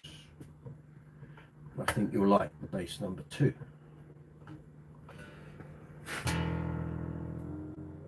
G8. Come on, come on, come on, come on, come on. Here we go. Using a Cord DTR1 tuner here. By the way, G. How are we looking with that? That's good. E, yeah, A. Yeah, E. It's good, right? A. 12th fret. Beautiful. Harmonic. Fabulous. There we go. Done. That bass is all done. So we are going on to the GB. This is a status T bass. Trace Elliot T bass. All good. Very happy with that. Now then, bass number 2. Are you ready, folks? I think you'll enjoy this. Do you need to just check there is batteries in here? I think there are. There aren't. Right, I've got to put batteries in when we come to tune it. So some of you will have seen this in various thumbnails and graphics here on the channel. GB Spitfire, made by GB Guitars, Bernie Goodfellow, down in Brighton. I saw this bass the day and it was going off to its original owner, the guy that spec'd it. And I said to Bernie and his partner at the time, I'm going to own that one day. He went, no, you're not. That guy's like, he's bought this to keep it. He didn't. It was sold. And the guy that bought it after him sold it.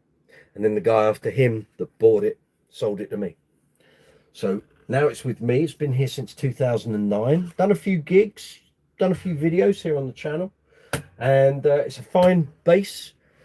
Very fabulous. And but it doesn't make it into my sort of A list. It's too nice. I don't want to get it all bashed up on gigs, but it does come out occasionally. Let's see messages we got here. Dean Faulkner didn't know Trace Elliot made basses. They didn't originally. The T bass was a special thing for their 15th anniversary in 1995. They produced 15 of those 4-strings, 15 of the 5-string.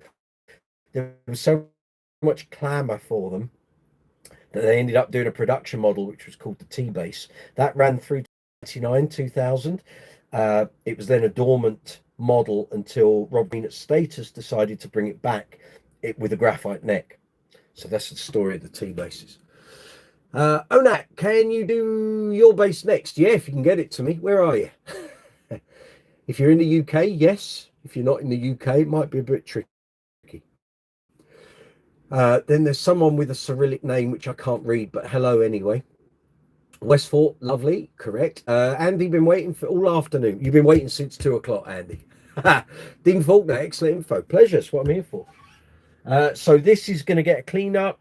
We can do fingerboard, clean the frets, reset up, tune it all up. Everything should be good. One thing, folks, I just need to send an email before I go any further. Just bear with me a moment. And we want that.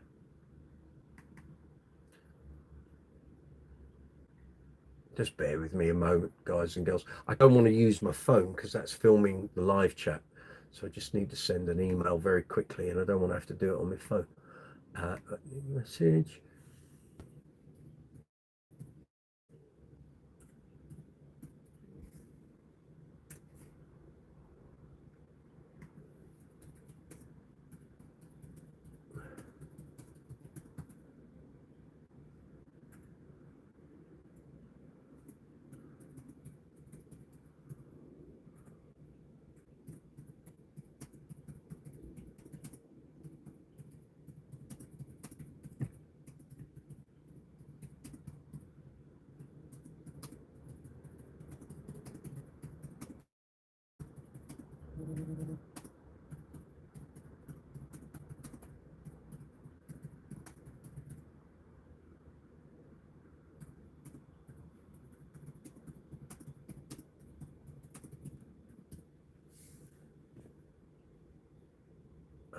There we go.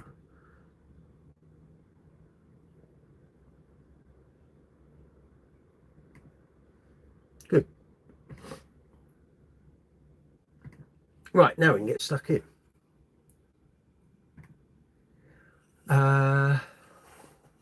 Good, I'm up to date.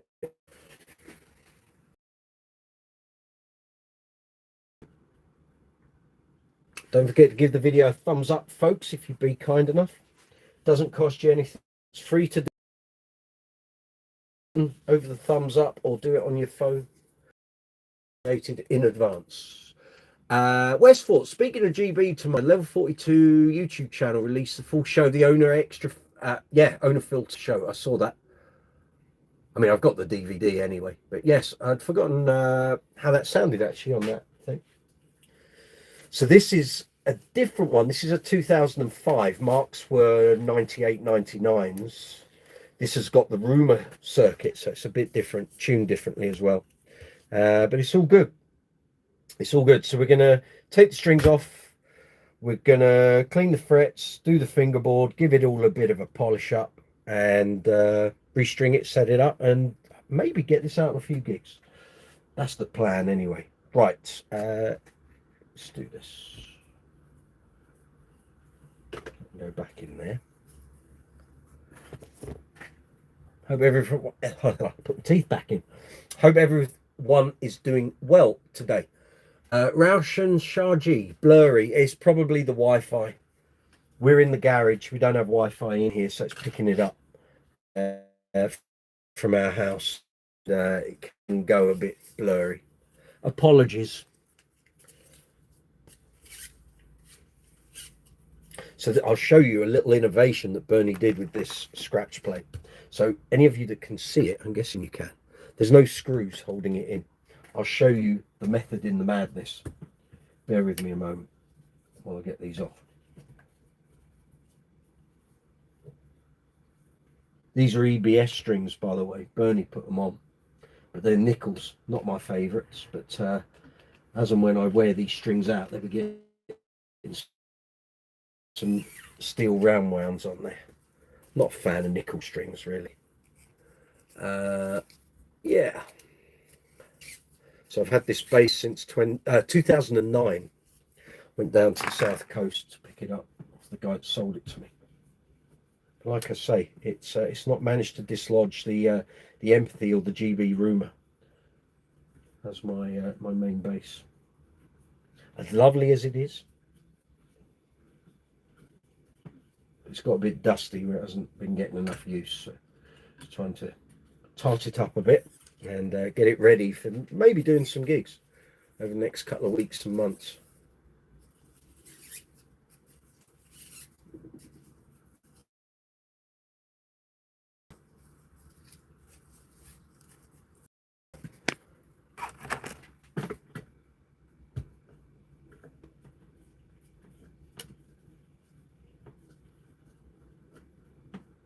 Very wet.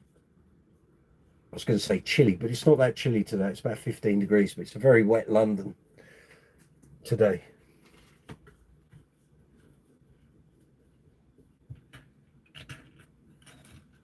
Oh, there you go.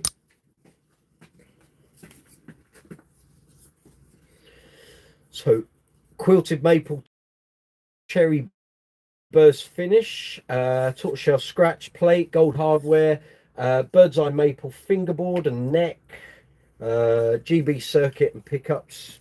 I think it's an ABM bridge, or is it a shallow bridge? Might be a shallow bridge actually. Yeah, hip shot tuners as far as I remember. Yep. So we're going to give it a dust off, give it a clean, then we're going to do the frets, do the fingerboard, do the gloss work, and be ready to get out gigging with it. So what I was saying about the scratch plate, so there's no screws holding it on. Basically, it's been cut, precision cut, and basically the pickup holds it in place. So I always thought, oh, maybe he's put something on the back or some sort of backing. There isn't. I've got to take my gloves off again, haven't I? When I do the strings, I'll take it off and I'll show you. But basically, it's held in place by that pickup. But anyway, it does the job. Right, let's finish doing this. It's hardly been played. I think the original player bought it for the exclusivity of saying he had a GB bass. Didn't really play it much. The guy after him didn't play it much. The guy after him didn't play it much. So it's not immaculate. There's a couple of little dings on the body, but generally it's good. And it hasn't had a huge working life with me. It's done a few gigs, but not many. But yeah. Right, let's give it a wipe over. Rock fan, you like this bass? Good to see you. Yeah, I like this bass too. It looks fabulous, and it's a great playing bass. It just hasn't dislodged my my Rumor 4-string or my Status Empathy, sadly.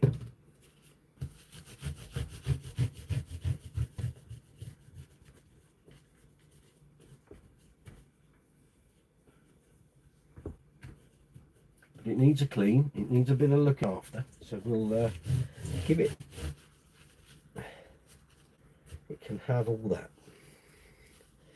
So this is simple green. Again, as I said earlier, hard to get here in the UK. A lot easier for people in the States.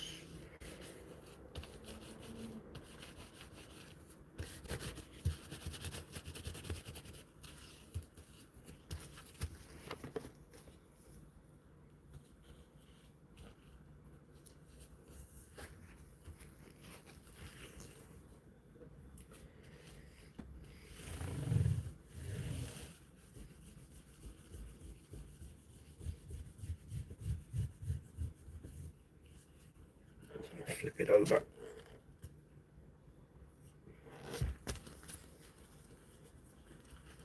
It's got one of Bernie's inventions here called the G spot. It's basically press that yellow button and the circuit emits a G tuned, which allows you to tune your G string, and then from there you can tune the rest of the bass. He has loads of these little inventions on different basses. Clever chap, young Bernard.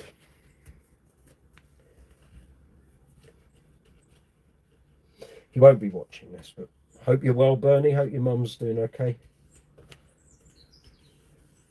Hope everything is not too bad.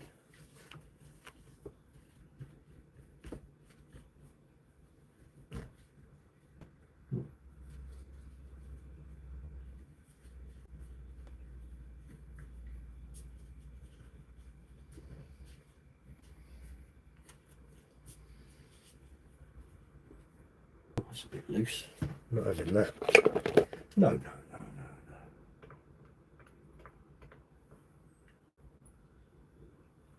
It's better. Check them all.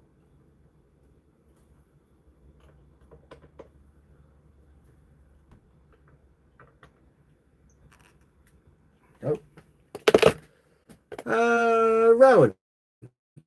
It's wet in Oxfordshire. Yeah. We're on that M40 corridor. Yes. Gareth, good to see you, my man. Hope all is well. That's all good. Right. Okay, let's do the frets and the fingerboard. And see where it gets us. So, again, fabulous. Ben, high-tech distribution. Thank you. Guys at Music Nomad. Got the B34 fret guard here. Thank you very much. Super piece of kit. Wish I'd had it years ago. I really do. It would have saved me hours in my life. I could have had all those hours back. It'd be lovely. Where I used to tape up fingerboards for cleaning. Great. A thing of the past.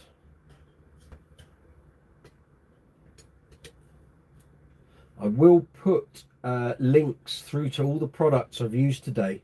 They'll be in the description box of this video a little later on, and I'll also pin them as a message on the comments section. So anything I've used today, the grip guard, the cleaning stuff, any of that, all the polishes, the waxes, the cloths, if you want them, you can buy them from either Amazon, Thomann or ANDERTONS. And if you go through with the sale and buy the products, the channel gets a little affiliate commission back, all of which helps the channel keep going. Because when the channel stops earning money, that's when we'll stop. Okay. I think we're up to date there. Please give the video a thumbs up if you'd be so kind. Much appreciated.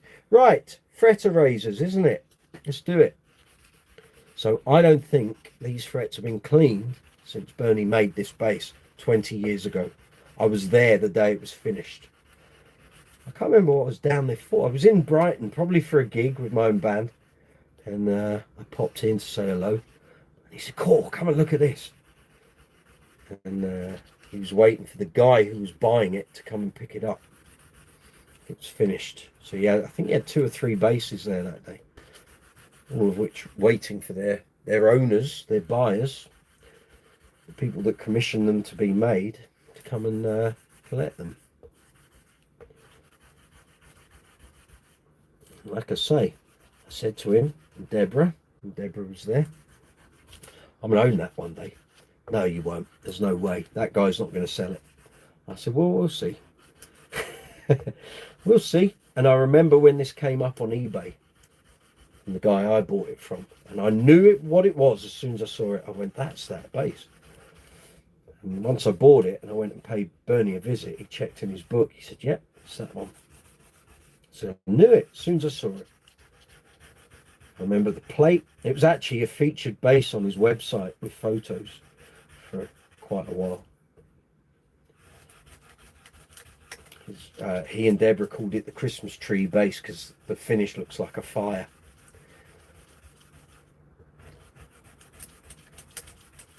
Not the Christmas tree base, the Christmas base. Yeah.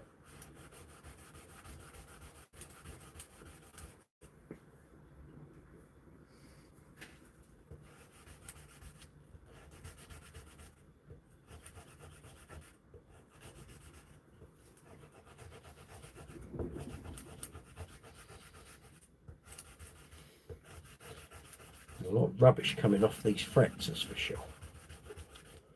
Which is odd, because like I say, it hasn't had a particularly active gigging life with me, but what happens is over time, frets tarnish and just general kind of moisture in the air, and stuff just dirt and grime just clings to the frets and sort of dries. And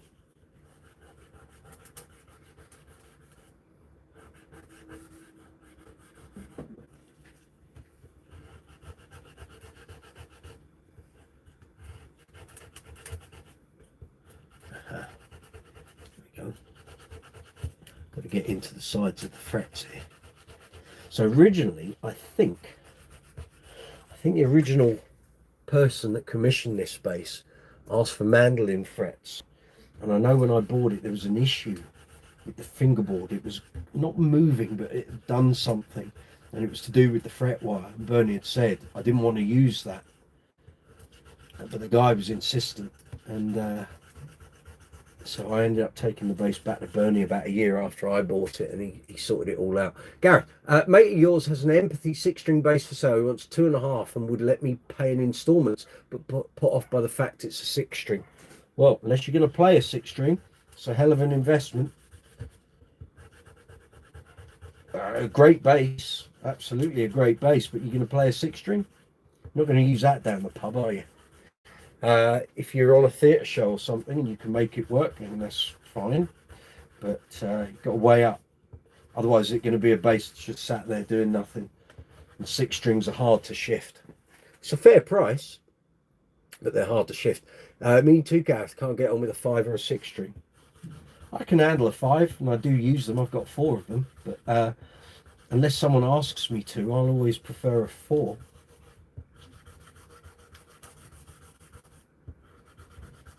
But I've got 5s if I need them. And occasionally you do. So. They're looking better already. Here we are. I haven't even polished them up yet. And the sun's come out. Blue sky. Fabulous. Second dog, the 3-legged chihuahua, will get his walk. Mr. Charlie Chi.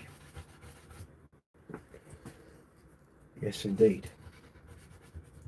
Thank you for tuning in, folks. I do appreciate it. I know I just sort of get on with doing the stuff, but I do appreciate all the views and the comments and everything. It means a lot. So thank you. We've had 2,600 viewers on this live chat. Thank you, you fabulous people.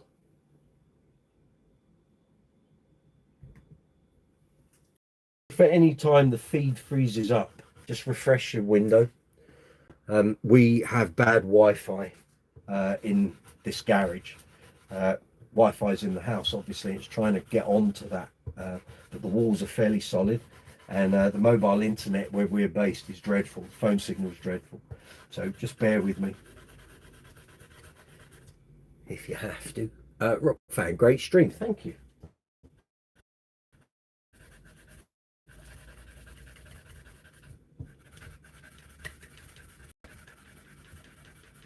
Right, there we go. That's got to drop off.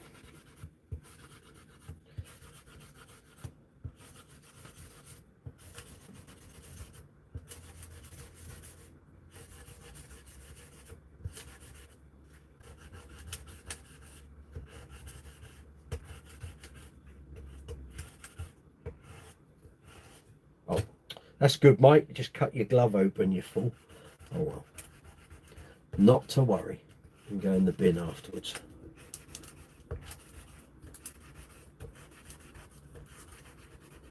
Ah. Put down into that. Thank you very much.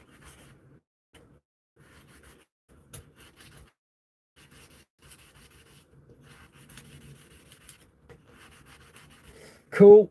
Right, brush all of that off and then we'll do the polishing. That's good. Just completely ruined that glove. It's these the ends on the grip guard. I just brushed against it. Cut the glove out. Great. Right, polishing. Never dull. Here we go. Zuma, you got to run. See you tomorrow, my man. Have a good day. Hope work is good for you. Take it easy. Travel safely. Oh, hello. Go. People ask, what is never dull? As I told you earlier, it's like a woolen wadding. It's got all the polish and stuff in it. Yeah, looks all nice and clean there, doesn't it? It won't in a minute.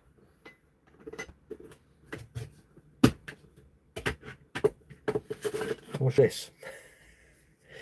People who've seen this before know how this is going to pan out. I'll do the first 5, right?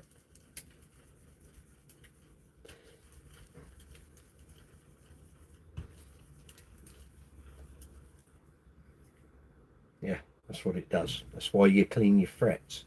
For years I didn't have this sort of setup where I could do all this, and I never used to clean the frets, which is why now, as I'm going back over some of the bases I haven't used for a while, I clean the frets for the first time. Some of them for the first time since they came out of the production from the factory they were made at, or the workshop they were made at. Yeah. My stomach's rumbling, I apologise. Haven't had any lunch yet. I will do when this is finished.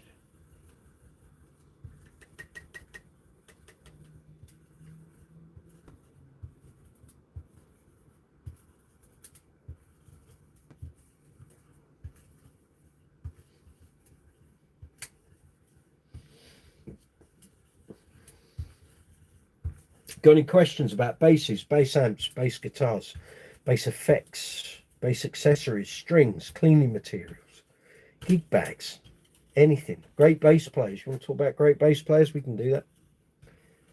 Come and ask. Happy to help.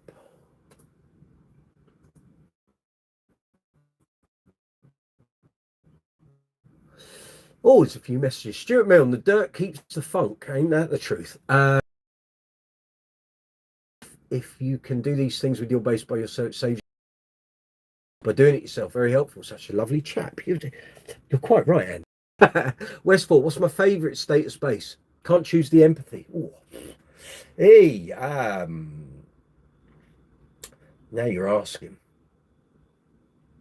I nearly had a T-base with a graphite neck made in white and black, and then didn't go through with it.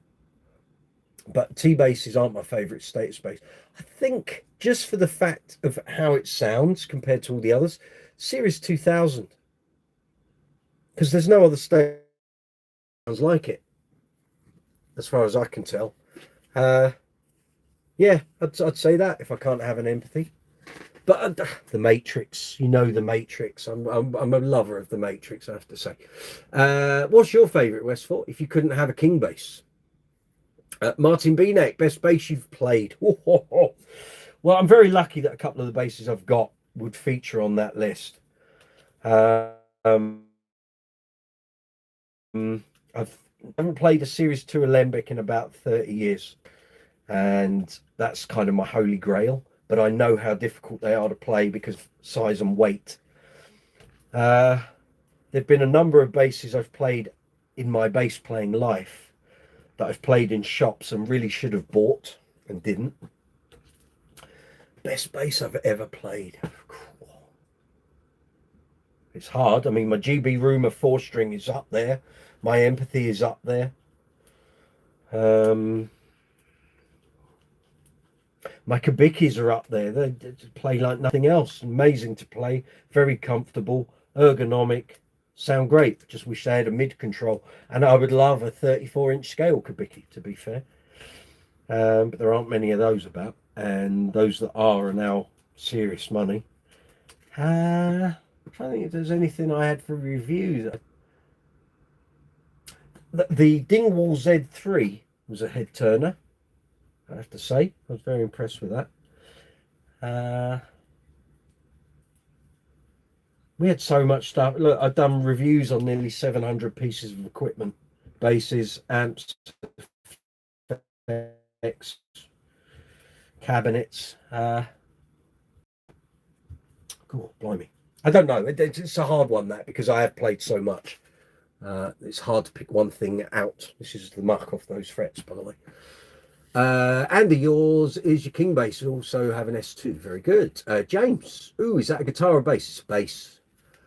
Hello, hello, hello. Westfort, I'd say a Series 2000 as well. Yeah, they're just the way they were tuned, the circuit, the pickups sound totally different to most other stay-tie. And Rob was quite good changing pickups, how they're voiced. And Status used to produce flyers for their instruments. You could pick them up for free in the shops.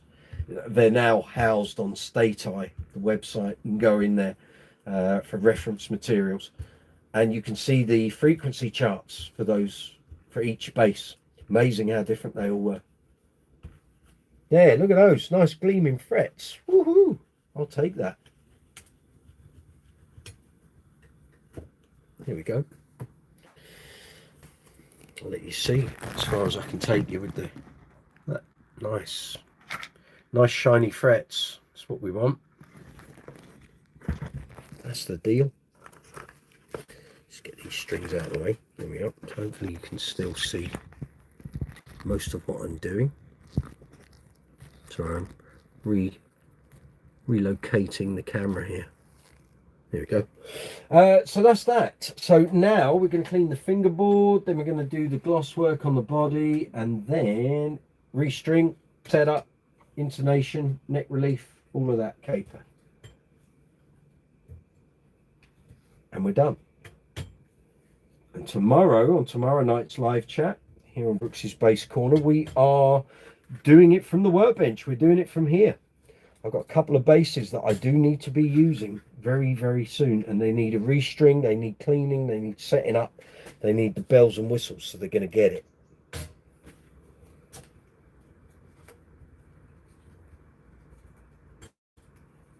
Oh yes.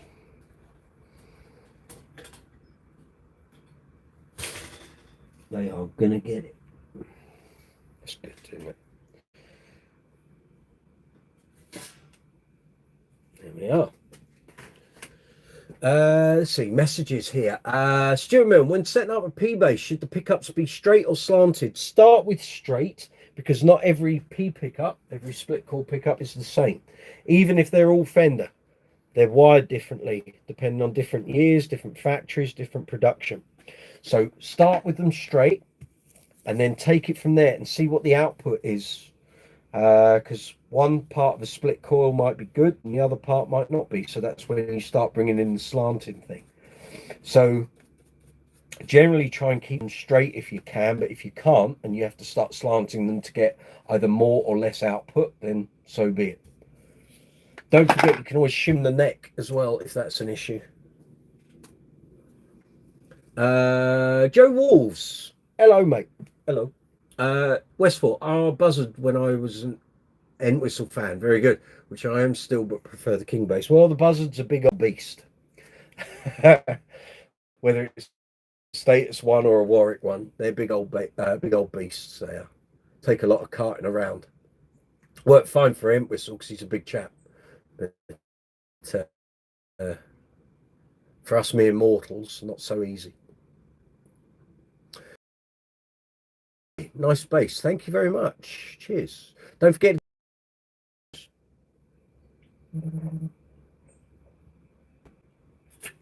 If you'd be so kind. Pepsi, if you're giving out freebies, I'll have a couple of slabs of that, please, if you don't mind. Very good. Right, clean the fingerboard. There's some gunk. Let's come through that fret guard here. I'll have a clean up on the workbench after tomorrow, because I have a fair feeling there's going to be some right muck coming off the two bases tomorrow night. So, one of them definitely. Because I was using it not so long ago, and I know there's some muck on the back of the neck. Nervous sweat, that'll be. We are going to use the DMI Labs maple butter for this.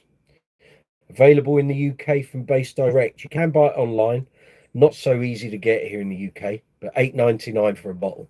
Use this on maple. So obviously maple generally is either a gloss finish or a satin. This is a satin thing, so the chemical isn't getting down into the timber, but it will clean the satin finish without being particularly aggressive, which is the whole point.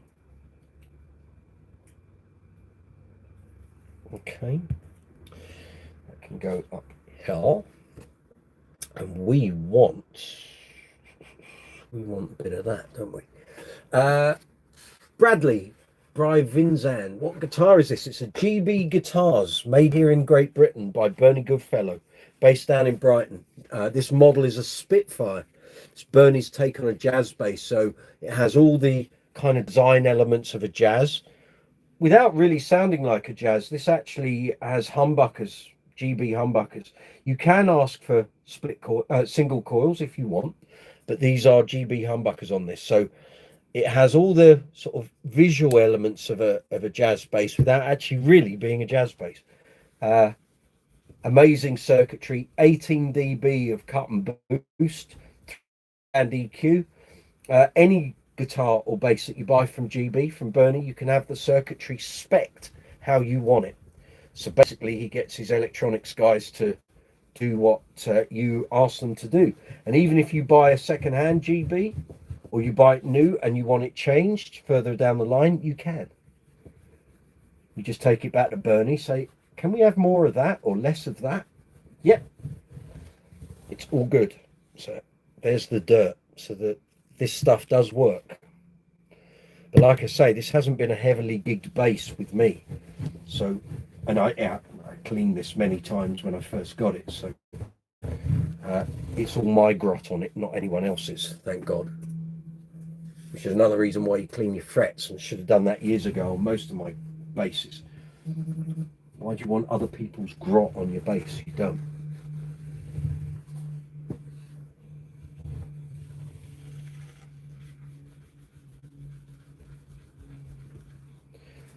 Yeah, this is why you do this. Frets look good.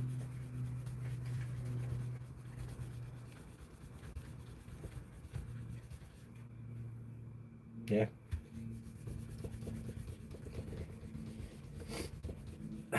But as with any GB, lovely timbers,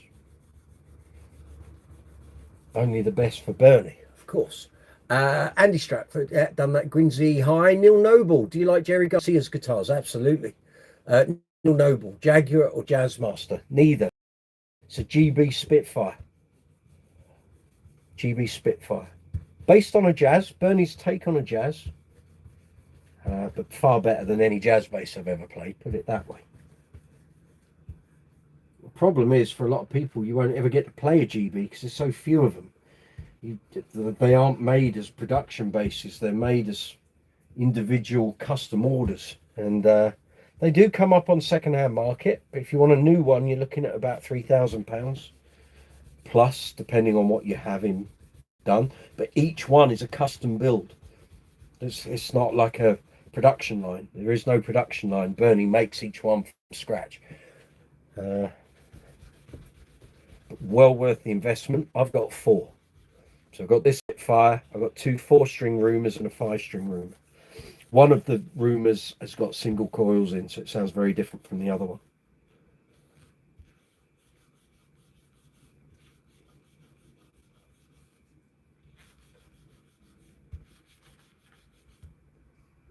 Yeah, much better.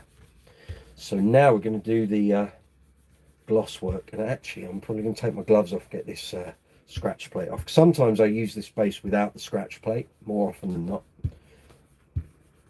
I think I put it on for when I was doing the demo and review videos here on the channel. If you want to hear how this sounds, there's a review and a demo, like I say, on the channel. Demo is, oh my god, 2021. The review dates back to one of the first video reviews I did here on the channel, so that'd be 2020. Just search for GB Spitfire, it'll come up. Eric Mottershed, hi. Don't forget the linseed oil, not on a maple board. You've got to be joking. There's no point, it won't soak in, it's not a porous timber. Rosewood and darker fingerboards, yes, but not on maple. Go there. Don't need that. That's done with today. Hope you're all fine and well out there. Gareth, shame to hear about Anthony Jackson, just a bit. And Sam Rivers yesterday. Lost 2. And John Lodge the week before from the Moody Blues. They're dropping again. It's like 2015, 2016 all over again. In December, it will be 10 years since Lemmy died. I mean, God, where did that go? 10 years. So we were talking about the scratch plate earlier, so got my fingernails now. Get it off. So, like I say, there are no screws on this. It is held in place by the picker. Let me show you. So, because it's all precision cut, I can have it without the scratch plate, and I can have it with the scratch plate. No screws, no magnets, no gaffer tape or any sort of tape holding it all on. How about that? Now, why don't more manufacturers do that? I quite like it without the plate, always have. But yeah, right. Let's gloss this up and get it all singing, all dancing. So we'll carry on with this. I do have some other polishes and stuff, but we're getting such good results with this, which is Dunlop's Body Gloss 65 Cream of Carnauba Wax. Seems daft to use anything else at the moment. Right, I can go in there. How are we doing, gang? How are we doing? Mirza, good to see you. I'm good, thank you. Then we've got someone called XIZ Zob Tridras. Hey, it's pretty cool, thank you.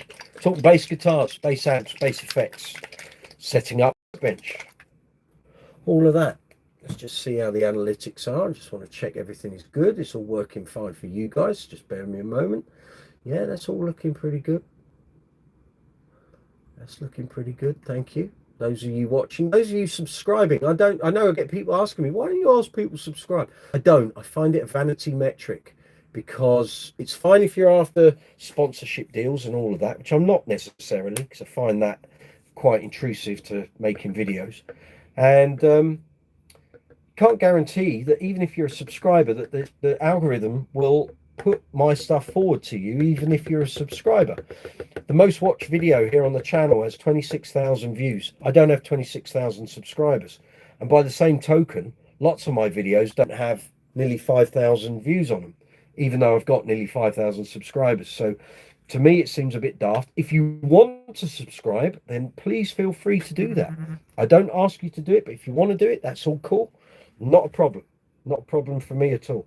All I do ask for is thumbs ups on videos, please, if you'd be so kind.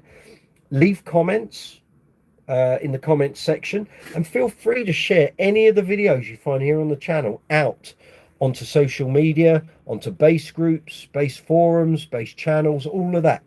The more you spread the word, the better it is, and the better it will get, and we can carry on going for longer and longer and longer.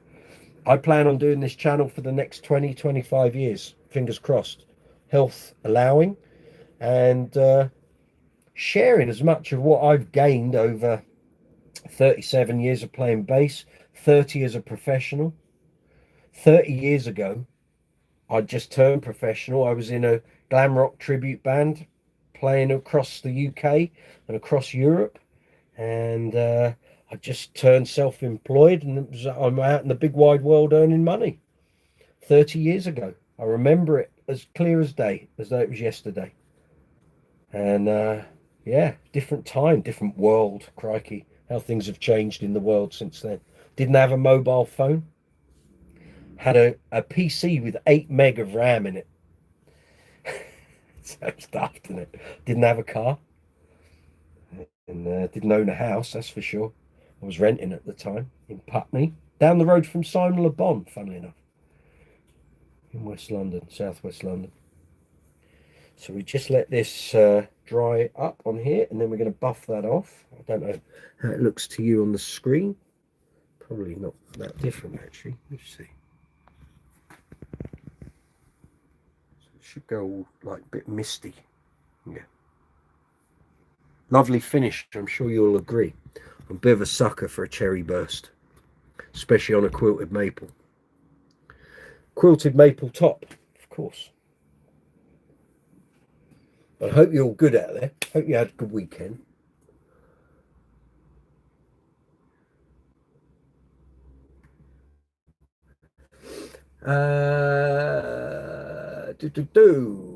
Yeah, we're up to date on all the messages. I think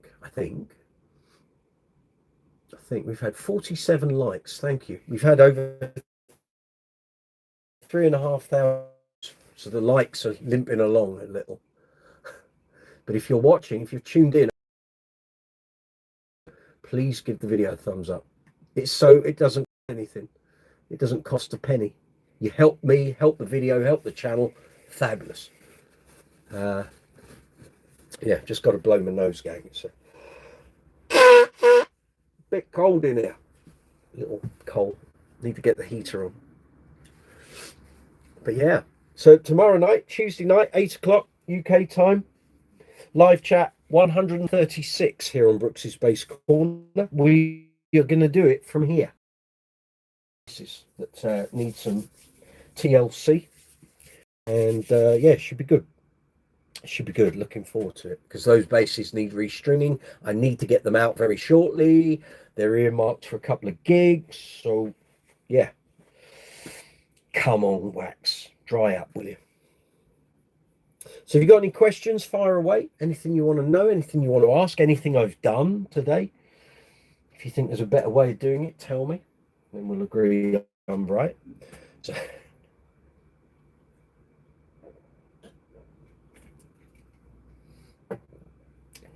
anything you'd like to see on the channel going forward, ideas are always welcome.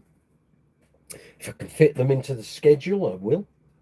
We've got the second Viv Wilcock 102 short scale bass demo and review going up next couple of days. Might even get one up today if we're lucky. And then we're into a whole bunch of new demos, reviews. Got some interviews to put up from the vault.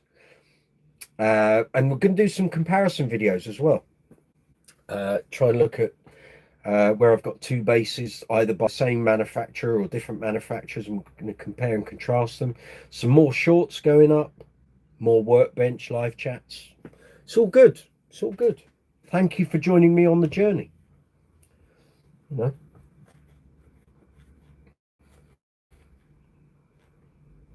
Go.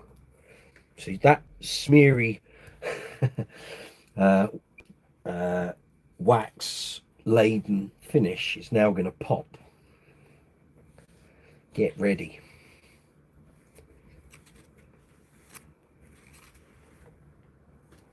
Oh yes, exactly what I wanted. Here we go. How's that grab you?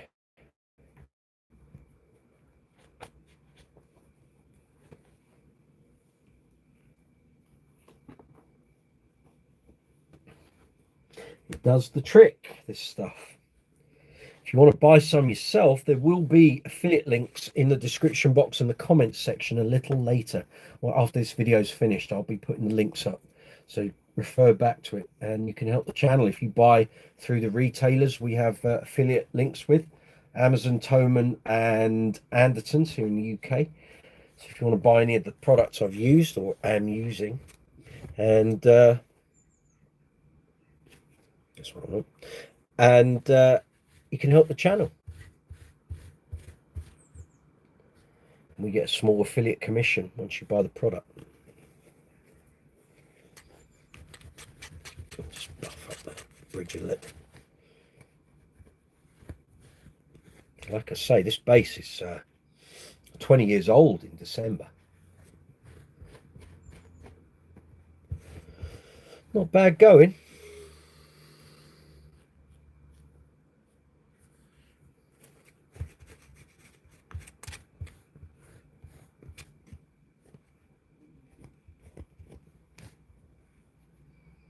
Not bad going at all.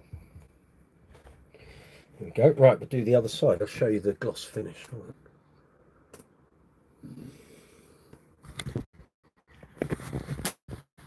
Yeah. Popping. Nice clean frets. Nice gloss body. How about that? Quilted maple top. Well done, Bernie. Lovely job, sir. We can turn it over. We're going to do the other side now. So no LEDs in this base. Original owner didn't fit any. I've not fitted any. And okie dokes. Let's do the back. West Fort. Got to go. Catch you later. See you tomorrow. Absolutely. Take care of yourself. Don't forget to wear your Brooks's Base Corner merch.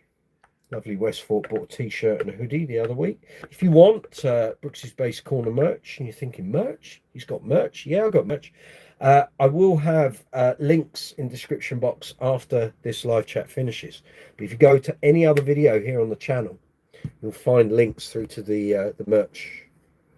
And there's 170 odd items, 15 different designs. Check it out. Again, your purchases help to keep the channel going.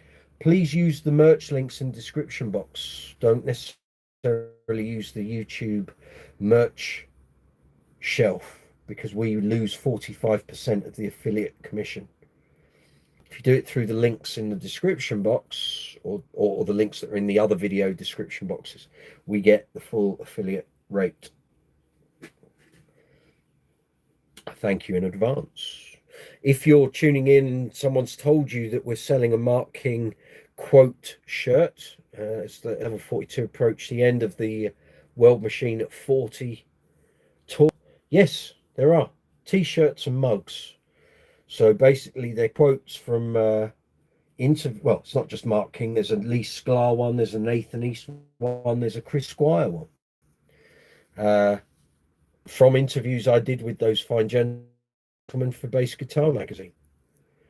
And if you want to check them out, again, check the merch links out, and they're there. Like I say, West Fort bought one and a hoodie. All good. All good, gang.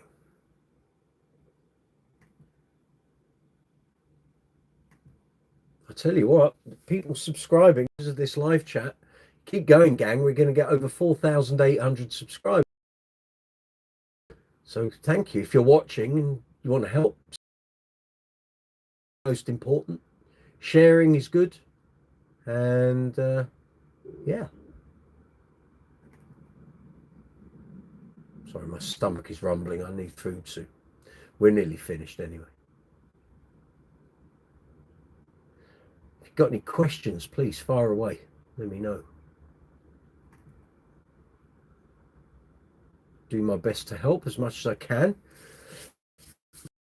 Wax to dry up a bit. And then we're into restringing. Hurrah! Anyone going to see level 42 in Nottingham tonight? I think I've got some friends who are going. I was contemplating going, but I just, another night out was going to be a bit of a stretch.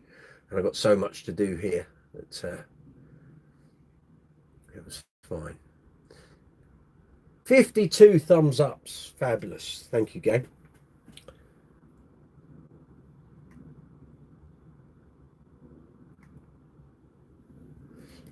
It's all good. This is a microfiber cloth, by the way. It's a Music Nomad. No, it's not. You're talking rubbish, Mike. It's a Dunlop microfiber cloth. So we just wait for this wax to dry up a bit and then it's coming off. Bird's eye maple neck. Some good timbers on this.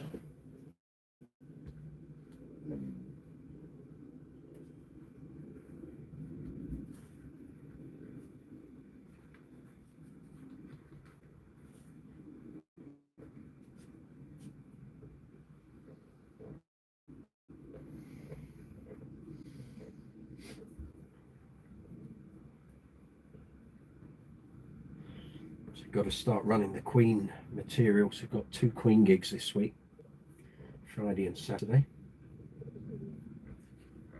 We've got an Uncle Funk show on Thursday. Busy week this week. Level 42 on Wednesday at Albert Hall here in London. It's all go. Okay. You going to dry any more, or is that about it? Give it another minute. Cheers, everyone. Hope you're having a good Monday. If you're in the UK and it's raining, sorry. It's about as good as it's going to get.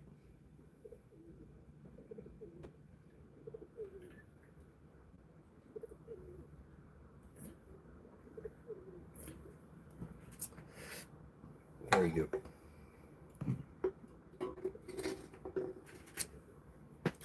Got any questions about anything you've watched me do or that I'm doing?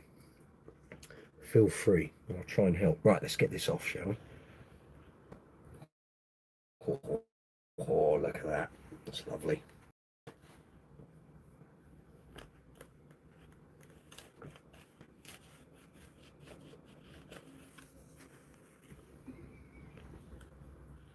If you're in the UK and you watch my Workbench live chats and you think, I'd really like you to do that on my basis, I can do it if you can get them to me. We're on the outskirts of London on the west side. You can either send them, or if you're passing through, if you let me know in advance, I can create a window in my diary and we can get it done. If you're here to visit, maybe for a day, you're going into London, you can drop the bases off, go what you got to do, and then come back and pick them up. Message me, brooks'sbasecorner@gmail.com. We can discuss that further if you so wish. Now that's pretty damn good, I have to say. That's looking nice and glossy. Splendid. Very pleased with that. That's good. And now we're going to restring and set up, and job's done. Hopefully. So we're not putting new strings on. The strings I had were relatively unused. So we're just going to put them back on. So we want that one. Yeah. All good.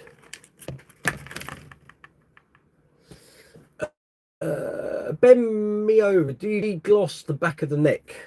Degloss? Board had a satin finish. person that spec'd this base, had this base made, that's what they wanted. So no, I don't have to degloss or anything.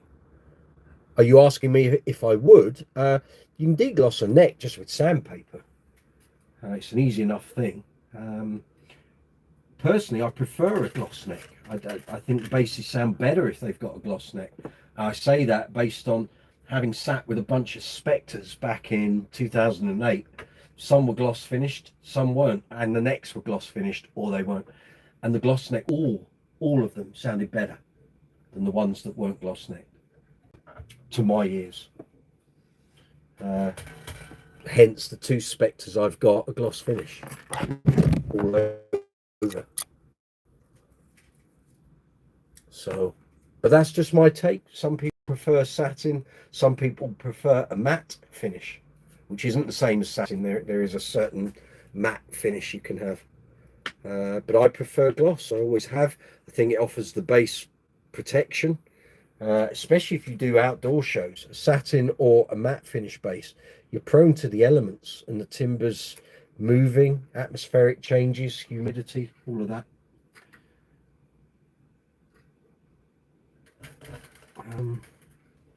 But yeah, just my preference is for gloss.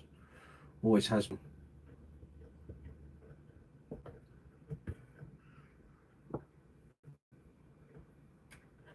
Oh, get that in there.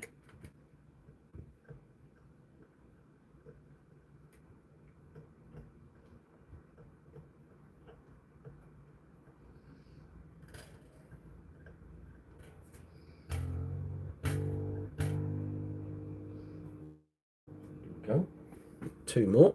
And we'll tune it up, do the relief, do the action, do the intonation, and we are done. Thank you for staying on with me, folks. Much appreciated. How are we doing? Who's going to push us over 4,800 subscribers? We're on 4788. If you're watching and you aren't subscribed, feel free to hit the subscribe button. I don't generally advocate hounding to hit subscribe. That's not my thing.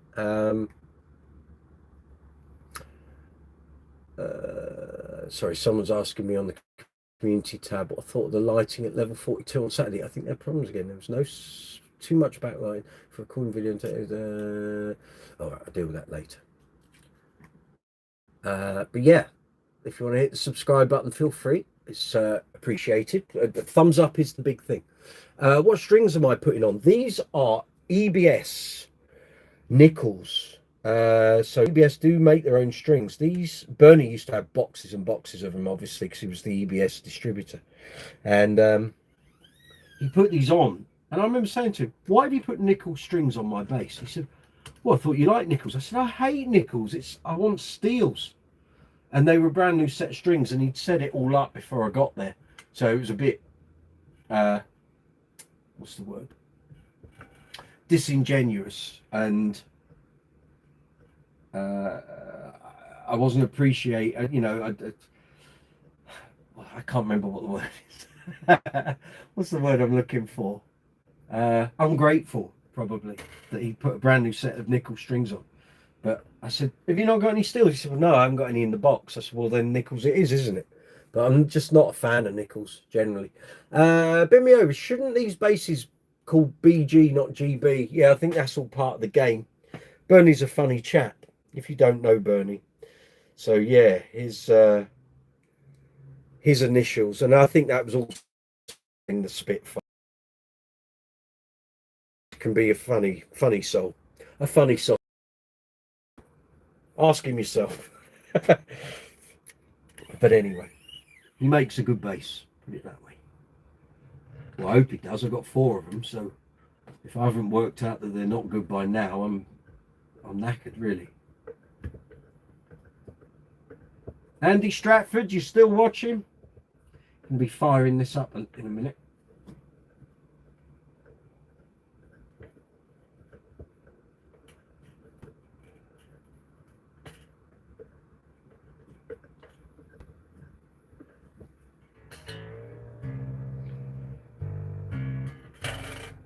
Right, we need to get some batteries in here too. So let's do this. And Stratford's there. You can't wait. It's a funny sounding bass. This doesn't sound like any of my other GBs, even though it's got the Rumour electronics in it. Quite strange. I don't know if it's a timbre thing. I don't know if it was the way the guy wanted his circuit. Bernie's never told me if the guy asked for a specific type of circuit in it. What have we got batteries wise? I don't think there's anything in there. No, they're gone. Right. Okay. What have we got then? I think that one's all right. No, that's dead. That's a goner, that one. What am I doing with this? Yeah, that one's working. That one's definitely working. And that one's definitely working. Well, we'll go with those then. There we are. Okie dokes. Put them the right way round. We don't want to do a build, do we? Right, positives that way. And in a moment, when I put the jack in, we'll get the little indicator LED, which means the circuits are working. Okie dokes. What we got here? So that needs to go on. That needs to mute. That needs to go in. We'll just wait for the LED. There we go.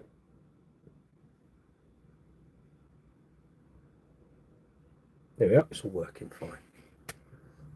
Okay, that's right. Let's turn her over, tune it up, and then we'll do the relief and the intonation pickup height, and we are. Anyone doesn't know the control layout? Pickup pan, volume, series parallel switch, treble, mids, bass. Not a compressor control like you told me, Andy Stratford. That's bass, mate. That is bass. Right, where are we here? G is what we're after. We went well out, weren't we? D, D, D. Let's get the pickups in the middle. Trip volumes up. Yeah. And go on there. G.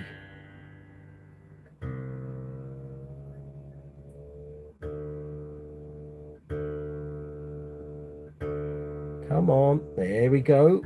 She's in. A for that one, please. Yeah, E. Oh, not far off. A, yeah, D, yeah, G. Groovy. Right. Turn the volume down before we blast everyone into smithereens. Do I not use a string winder? I've got one. I've got a few actually, but no, I just do them by hand, Gareth.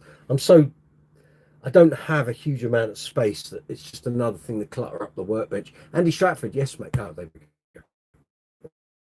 Okay. She sings, hurrah. Right, pickups in the middle. Treble just off. Mids, centre, bit of bass. Here we go. I haven't played this for a while. Oh, here we go.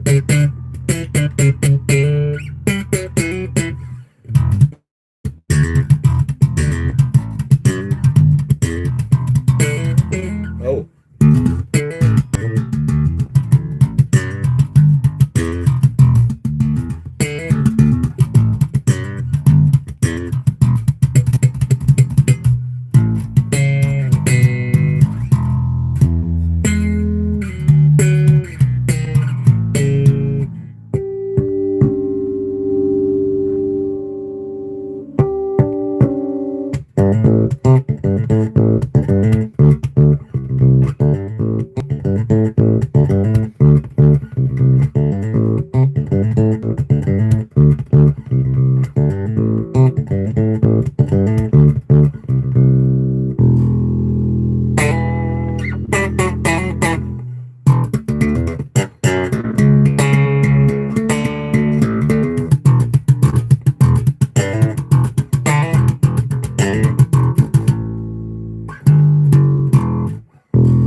No, sorry, do that again.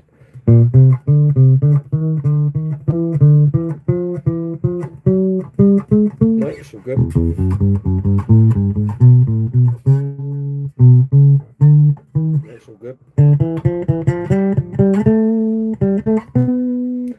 frets are so gleaming, I can see my hands moving in the frets. That's all good.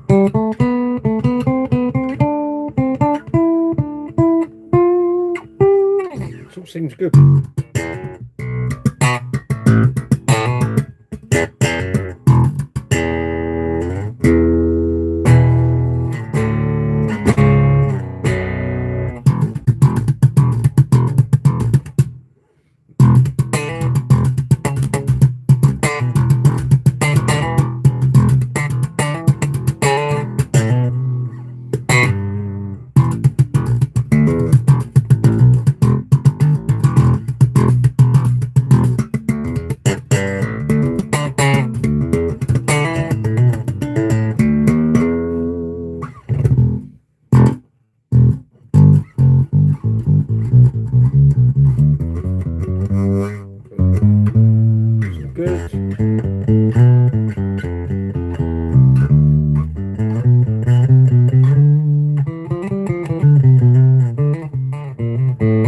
It's all good. Right, check the neck relief, intonation, and we are done. I would say. And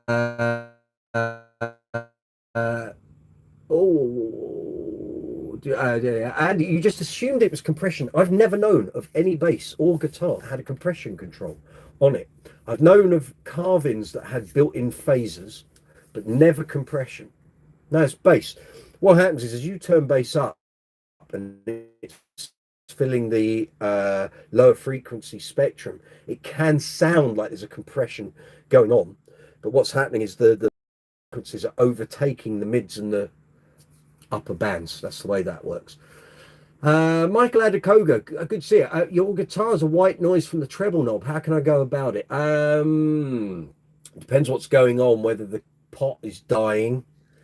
It might just need some self lubrication, so just turn it a lot for like 5 minutes. Don't plug in, just turn it for about 5 minutes constantly, backwards forwards, see if that does away with it. If not, you can use electrical contact cleaner, but you need to buy that. Don't put WD-40 in your control pots. You just completely balls up the pot. Otherwise you're going to have to go to a tech for that, and you need to replace the pot.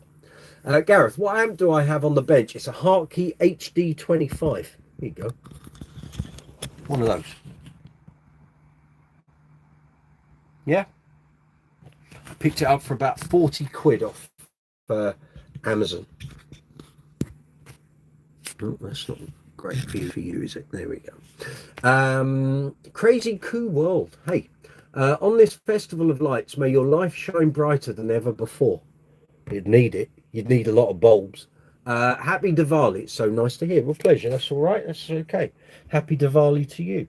Right, we are going to check the neck relief, and then we're going to check the intonation for the nation, and then we're kind of done, I think. So we want, that's 12, 13, 14. There's a 15. That's the fella, isn't it? 17th fret. Groovy. Turn the volume down, Mike. Okay, that's a 15. That an 18.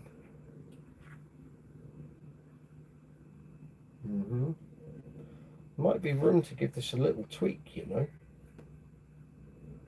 I think we will.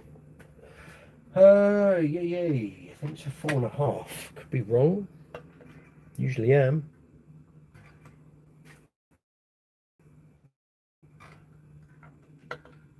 Might be a 5.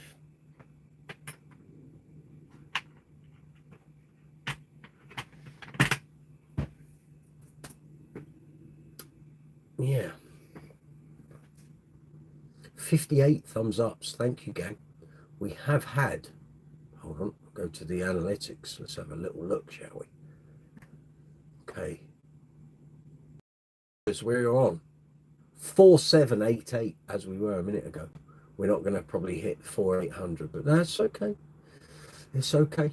Analytics, let's see how many people watching. Good Lord, nearly 4,500 people watching this live stream. Thank you, folks. Bless your hearts. Likes, we've got 58. Thank you. 31 people watching at the moment. 3-letter agent. Hi. How you doing? Right, we're trying to adjust this truss rod to 5. Oh, it is a 5.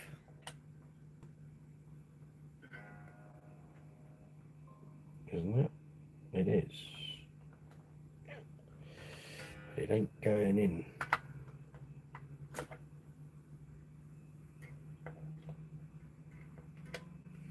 Get in there, you loon. Right, that's a 4.5. No, that's a 5. This is a 4.5. Juggling wasn't my career.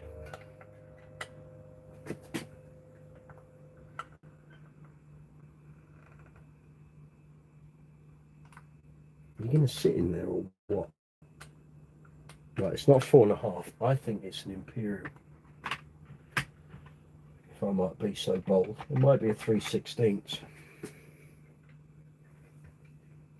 I do have a specific Bernie GB Allen key for truss rod and bridge saddles.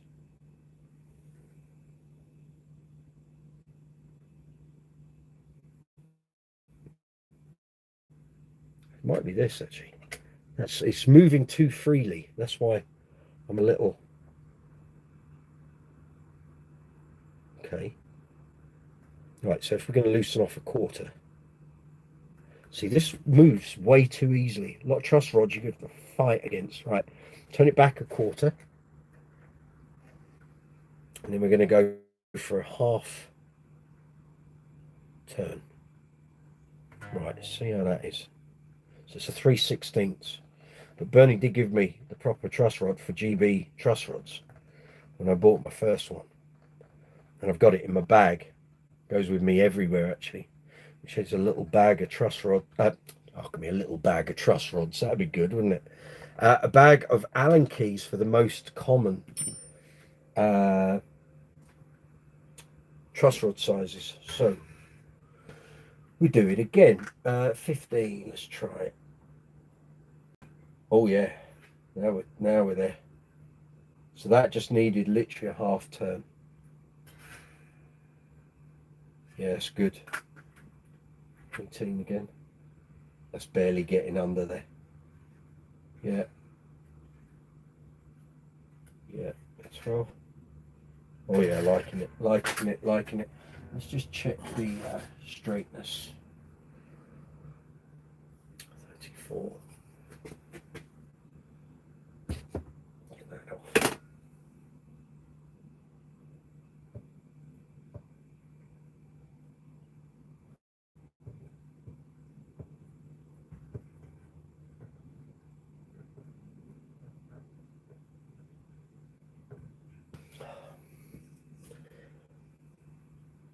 You're being really tricky with that.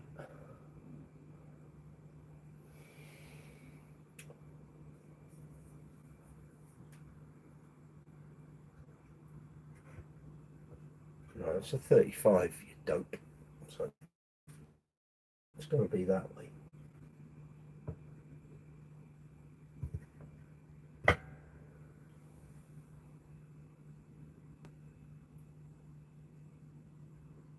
Let's do another turn, frankly.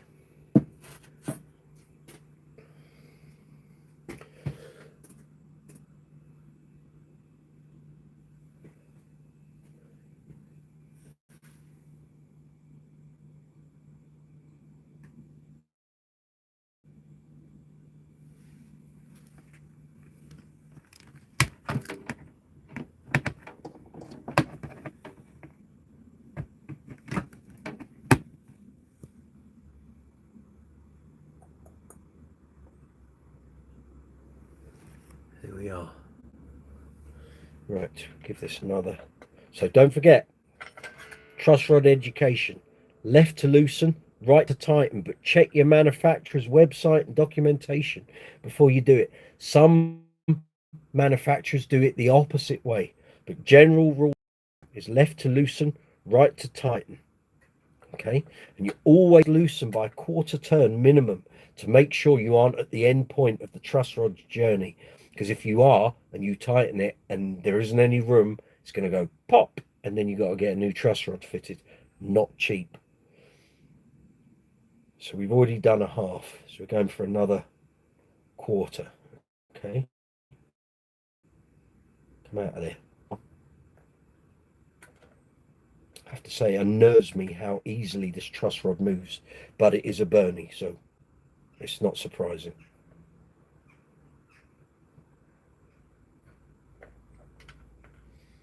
Try that. Seems like a better fit.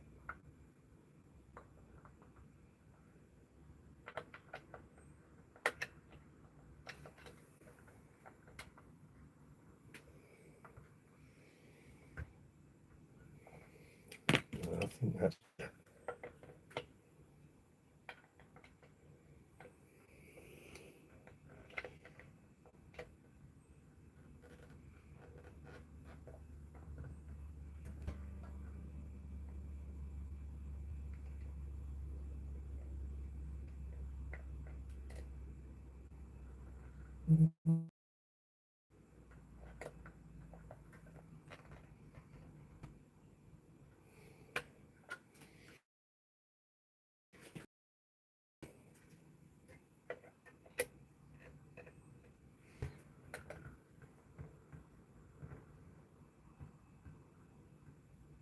There we go. That should do it.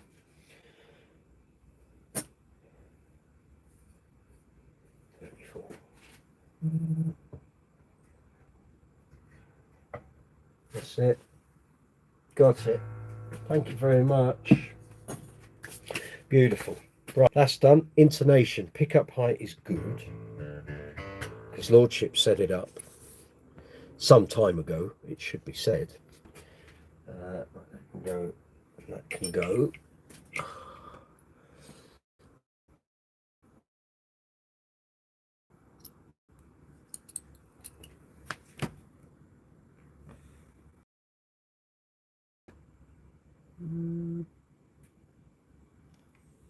Okay, just bear me a moment, folks. Right, we want that, don't we? Put the tuner on mute so you don't have to listen to it. G, good. 12th fret. Yeah, harmonic. Beautiful. D. There's a little.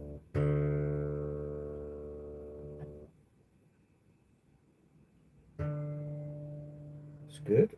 Harmonic. Beautiful. A.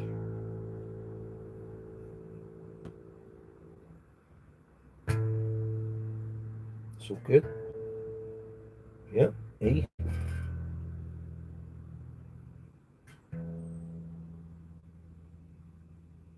Yeah. Beauty. We're there. We're there. It's all firing.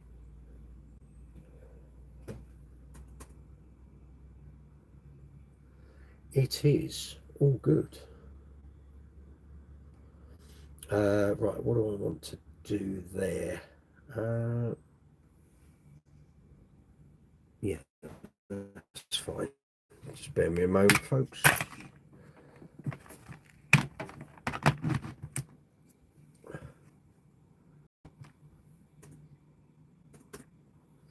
We are good. Just checking everything's fine there. Right, let's have a little unmute that. I think we're good to go.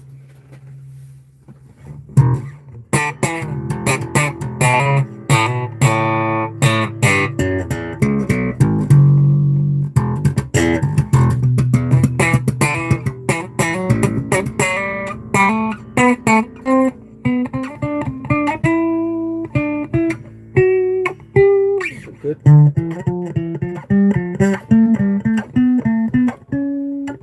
Yeah.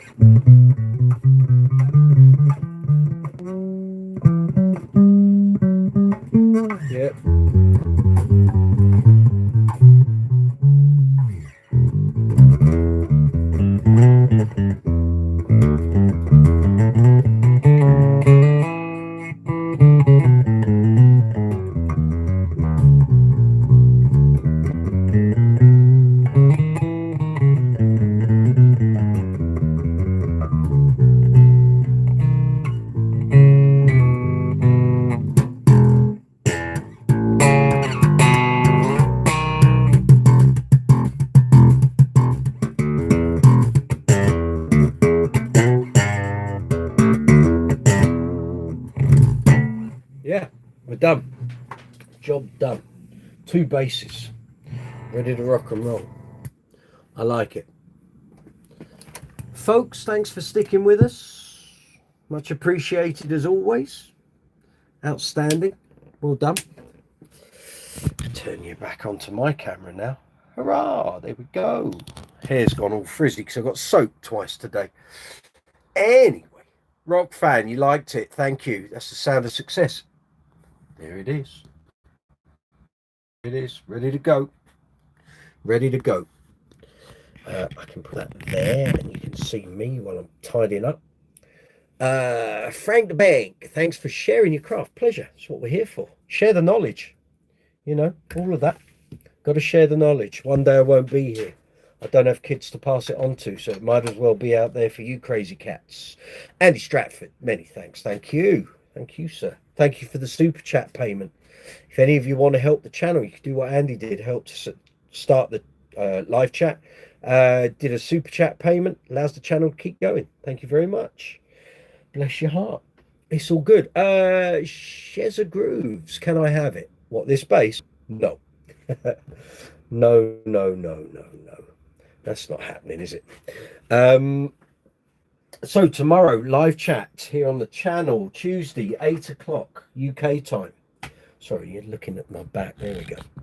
So if you want to join us, all the regular crew, but we're going to be doing it from here. We're going to be doing another couple of bases that need doing. And a bit of a change. We've done the office chat for months. Literally months. So I'm changing it up tomorrow. We're going to do a garage workbench live chat. So looking forward to it. Looking forward to getting those 2 bases done. They've been in the back of my mind for a while. One's a Stingray, my Stingray. The other one is a very special Spectre NS2 from the Kramer era, 1990. It's 35 years old. And belonged to a very good friend of mine who passed away at the start of the year, and I bought it. It's now mine. It's coming out on gigs, but needs setting up. The truss rod hasn't been adjusted in a while. Literally, the strings are against the neck, against the frets, so we need to adjust that. And I want to bring it out on gigs, not dissimilar to this in terms of finish. Those are looking, thinking, yeah, it's not Lakeland, it's a GB. So yeah, so we're going to be doing those 2. I might even bring a 3rd bass into it tomorrow. We'll see. I need to go back through the rack and work out which ones I have done and which ones I haven't. But there's going to be a load of new demos and videos going up on the channel, which is another reason for doing all this. Is I want to make those bases ready for filming. So yeah, so that's what we're going to do. So there will be new demos and reviews going up imminently, which is good. New content. We're up for that. It does look great, doesn't it? Rock fan, I hope you get a tour date in the US. Mate, I've been playing professionally for 30 years. I've never played in the US. I've come to the US once. I was in New York in 2014 doing interviews with Spectre and Aguilar, and I've not been back, although Trump kind of puts me off wanting to do that. But at some point, I would hope to get over there. I would like to think in my lifetime I will get to do a gig in the US. At the moment, I really can't see where it's going to happen. None of the bands I play with really play stuff that would... I mean, the Queen tributes, you could say, yeah, it might, because Killer Queen are out there doing US tours. But I don't know they're going to allow another UK Queen tribute to come over there and do big tours and stuff. That hawk is back. It's back in our garden. It's waiting to catch something. Good Lord. We're going to scare him off in a minute. He'll be killing all the squirrels. Not having it. And not having my garden become a cemetery for pigeon and squirrel murders. But yeah, I don't know where that's ever going to... It'd be lovely if Uncle Funk came over, and there was talk we were going to do a Canadian trip next year, but it ain't going to happen. The guy hasn't paid the deposit, and it's highly unlikely that's going to happen. But it happens. So I'd love in my lifetime to be able to say, yeah, I went and played in America, but I'm not sure it's going to happen. So it is what it is. It is what it is. I've had a good run. regardless, I've done, as I say, 4,500 gigs in my lifetime. So far, hope to do many, many more, you know.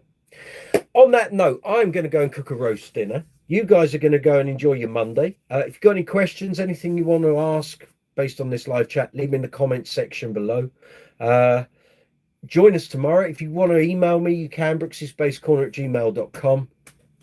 Like I say, live chat up tomorrow. Anything that I've used today, there will be links, affiliate links in the description box and in the comment section in probably an hour or two, couple of hours.